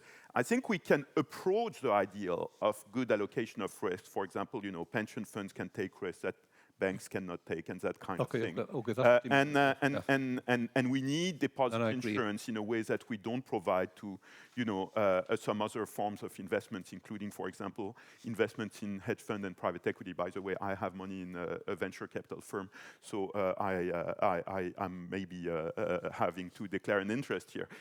So it's a matter of implementation of that principle, I think, that should occupy us rather than the principle itself, on which I think we essentially agree. Sean, you want to come in on this? You don't have to. No, but this is where, when you're not an academic, it gets a bit more tricky. I'm very interested in the wording of the BRD. You remember, we say it's to minimize the risk to taxpayers. We did not use the word exclude risk to taxpayers. So we have always accepted that there may be situations in which taxpayers will come into this, or where the public sector will take. But the idea is to kind of make sure two things: to minimize that risk, and to make sure that the public sector is at the back of the queue. So this goes back to your point about Alberto's point about putting risk where it should be. Because I think I'm all in favor of this statement that, if you want to grow, you have to take risk. But it's all about calibrating that kind of growth risk kind of trade-off, and making sure that people who take that risk don't overdo it because they figure they're not going to have to pay if something goes wrong. So this is the essence of the moral hazard discussion, that of course you can allow financial participants to take risks, but if they think they can take risks but somebody else is going to pay for it, then they're not going to manage those risks in the way that we need. And then the second point is that the public sector, of course, is available. But in Europe, we have a sort of some complications around our public sector, which the United States don't have. We are not a unitary state, so we don't have a federal budget. So we don't have that capacity that they have to move around SVB. Even the central bank, which is single, still will get itself into mutualization discussions when it does this. It's just the way it is. So again, I think the bar, let's say, for taking risk and putting risk in the system, using the public sector as the sort of support for that risk-taking, is unfortunately lower in the EU than it would be in a unitary state. And then when you add on to that the sort of conjunctural situation in Europe, where we have, and this, in this case, we're not so dissimilar from the United States, we're fiscally stretched. All of this suggests to me that yes, we have never excluded the possibility the public sector may have to be there, but we should not, be complacent about the public sector's role here, and make sure that those who are taking decisions in the financial sector, have their incentives properly aligned. Total agreement on not being complacent, but I also want to emphasize something that is often misunderstood. Thanks to the reforms that were introduced 10, 15 years ago, now there are buffers at the European levels that have been built up. The Single Resolution Fund is an important one. It's now fully built up. People don't realize, because when you listen to the banking lobbyists, you don't understand that. In 2024, the SRB has not levied any money from the European banking system because the fund is full. And similarly with deposit insurance, we have moved from, this is at the national level, but under harmonized EU law, we have moved from unfunded to funded deposit insurance. That meant a lot of levying fees for deposit insurance from the banks in a number of countries, but that journey is almost over. So these buffers have been built up, and that means the bankers won't have to pay the same amount of money into them in the next few years, absent a major catastrophe, as they have had to in the last 8 years. So I think this is slightly technical, but important to keep in mind to understand the debate about the burden on banks and all that. Sean, I just wanted to make one small point, very almost philosophical point, that even though the SRB was run by an eminent public official at the time, Elke Konig, and now by other public officials, it is private money. The DGS is private money. It is not the taxpayers' money. And this is important in my world, because in my world, that money is confused with taxpayers' money, and that inhibits its use. So I want to be very clear. This is not taxpayers' money. And don't quote me the state aid rules, because that doesn't work either. They're controlled by state aid rules because the money is controlled by the public sector, not because it's owned by the public sector. So it's a really important distinction to make, because it gets me and gets others into trouble when this is taken as being public money. It is not. I guess economists will discuss these definitions.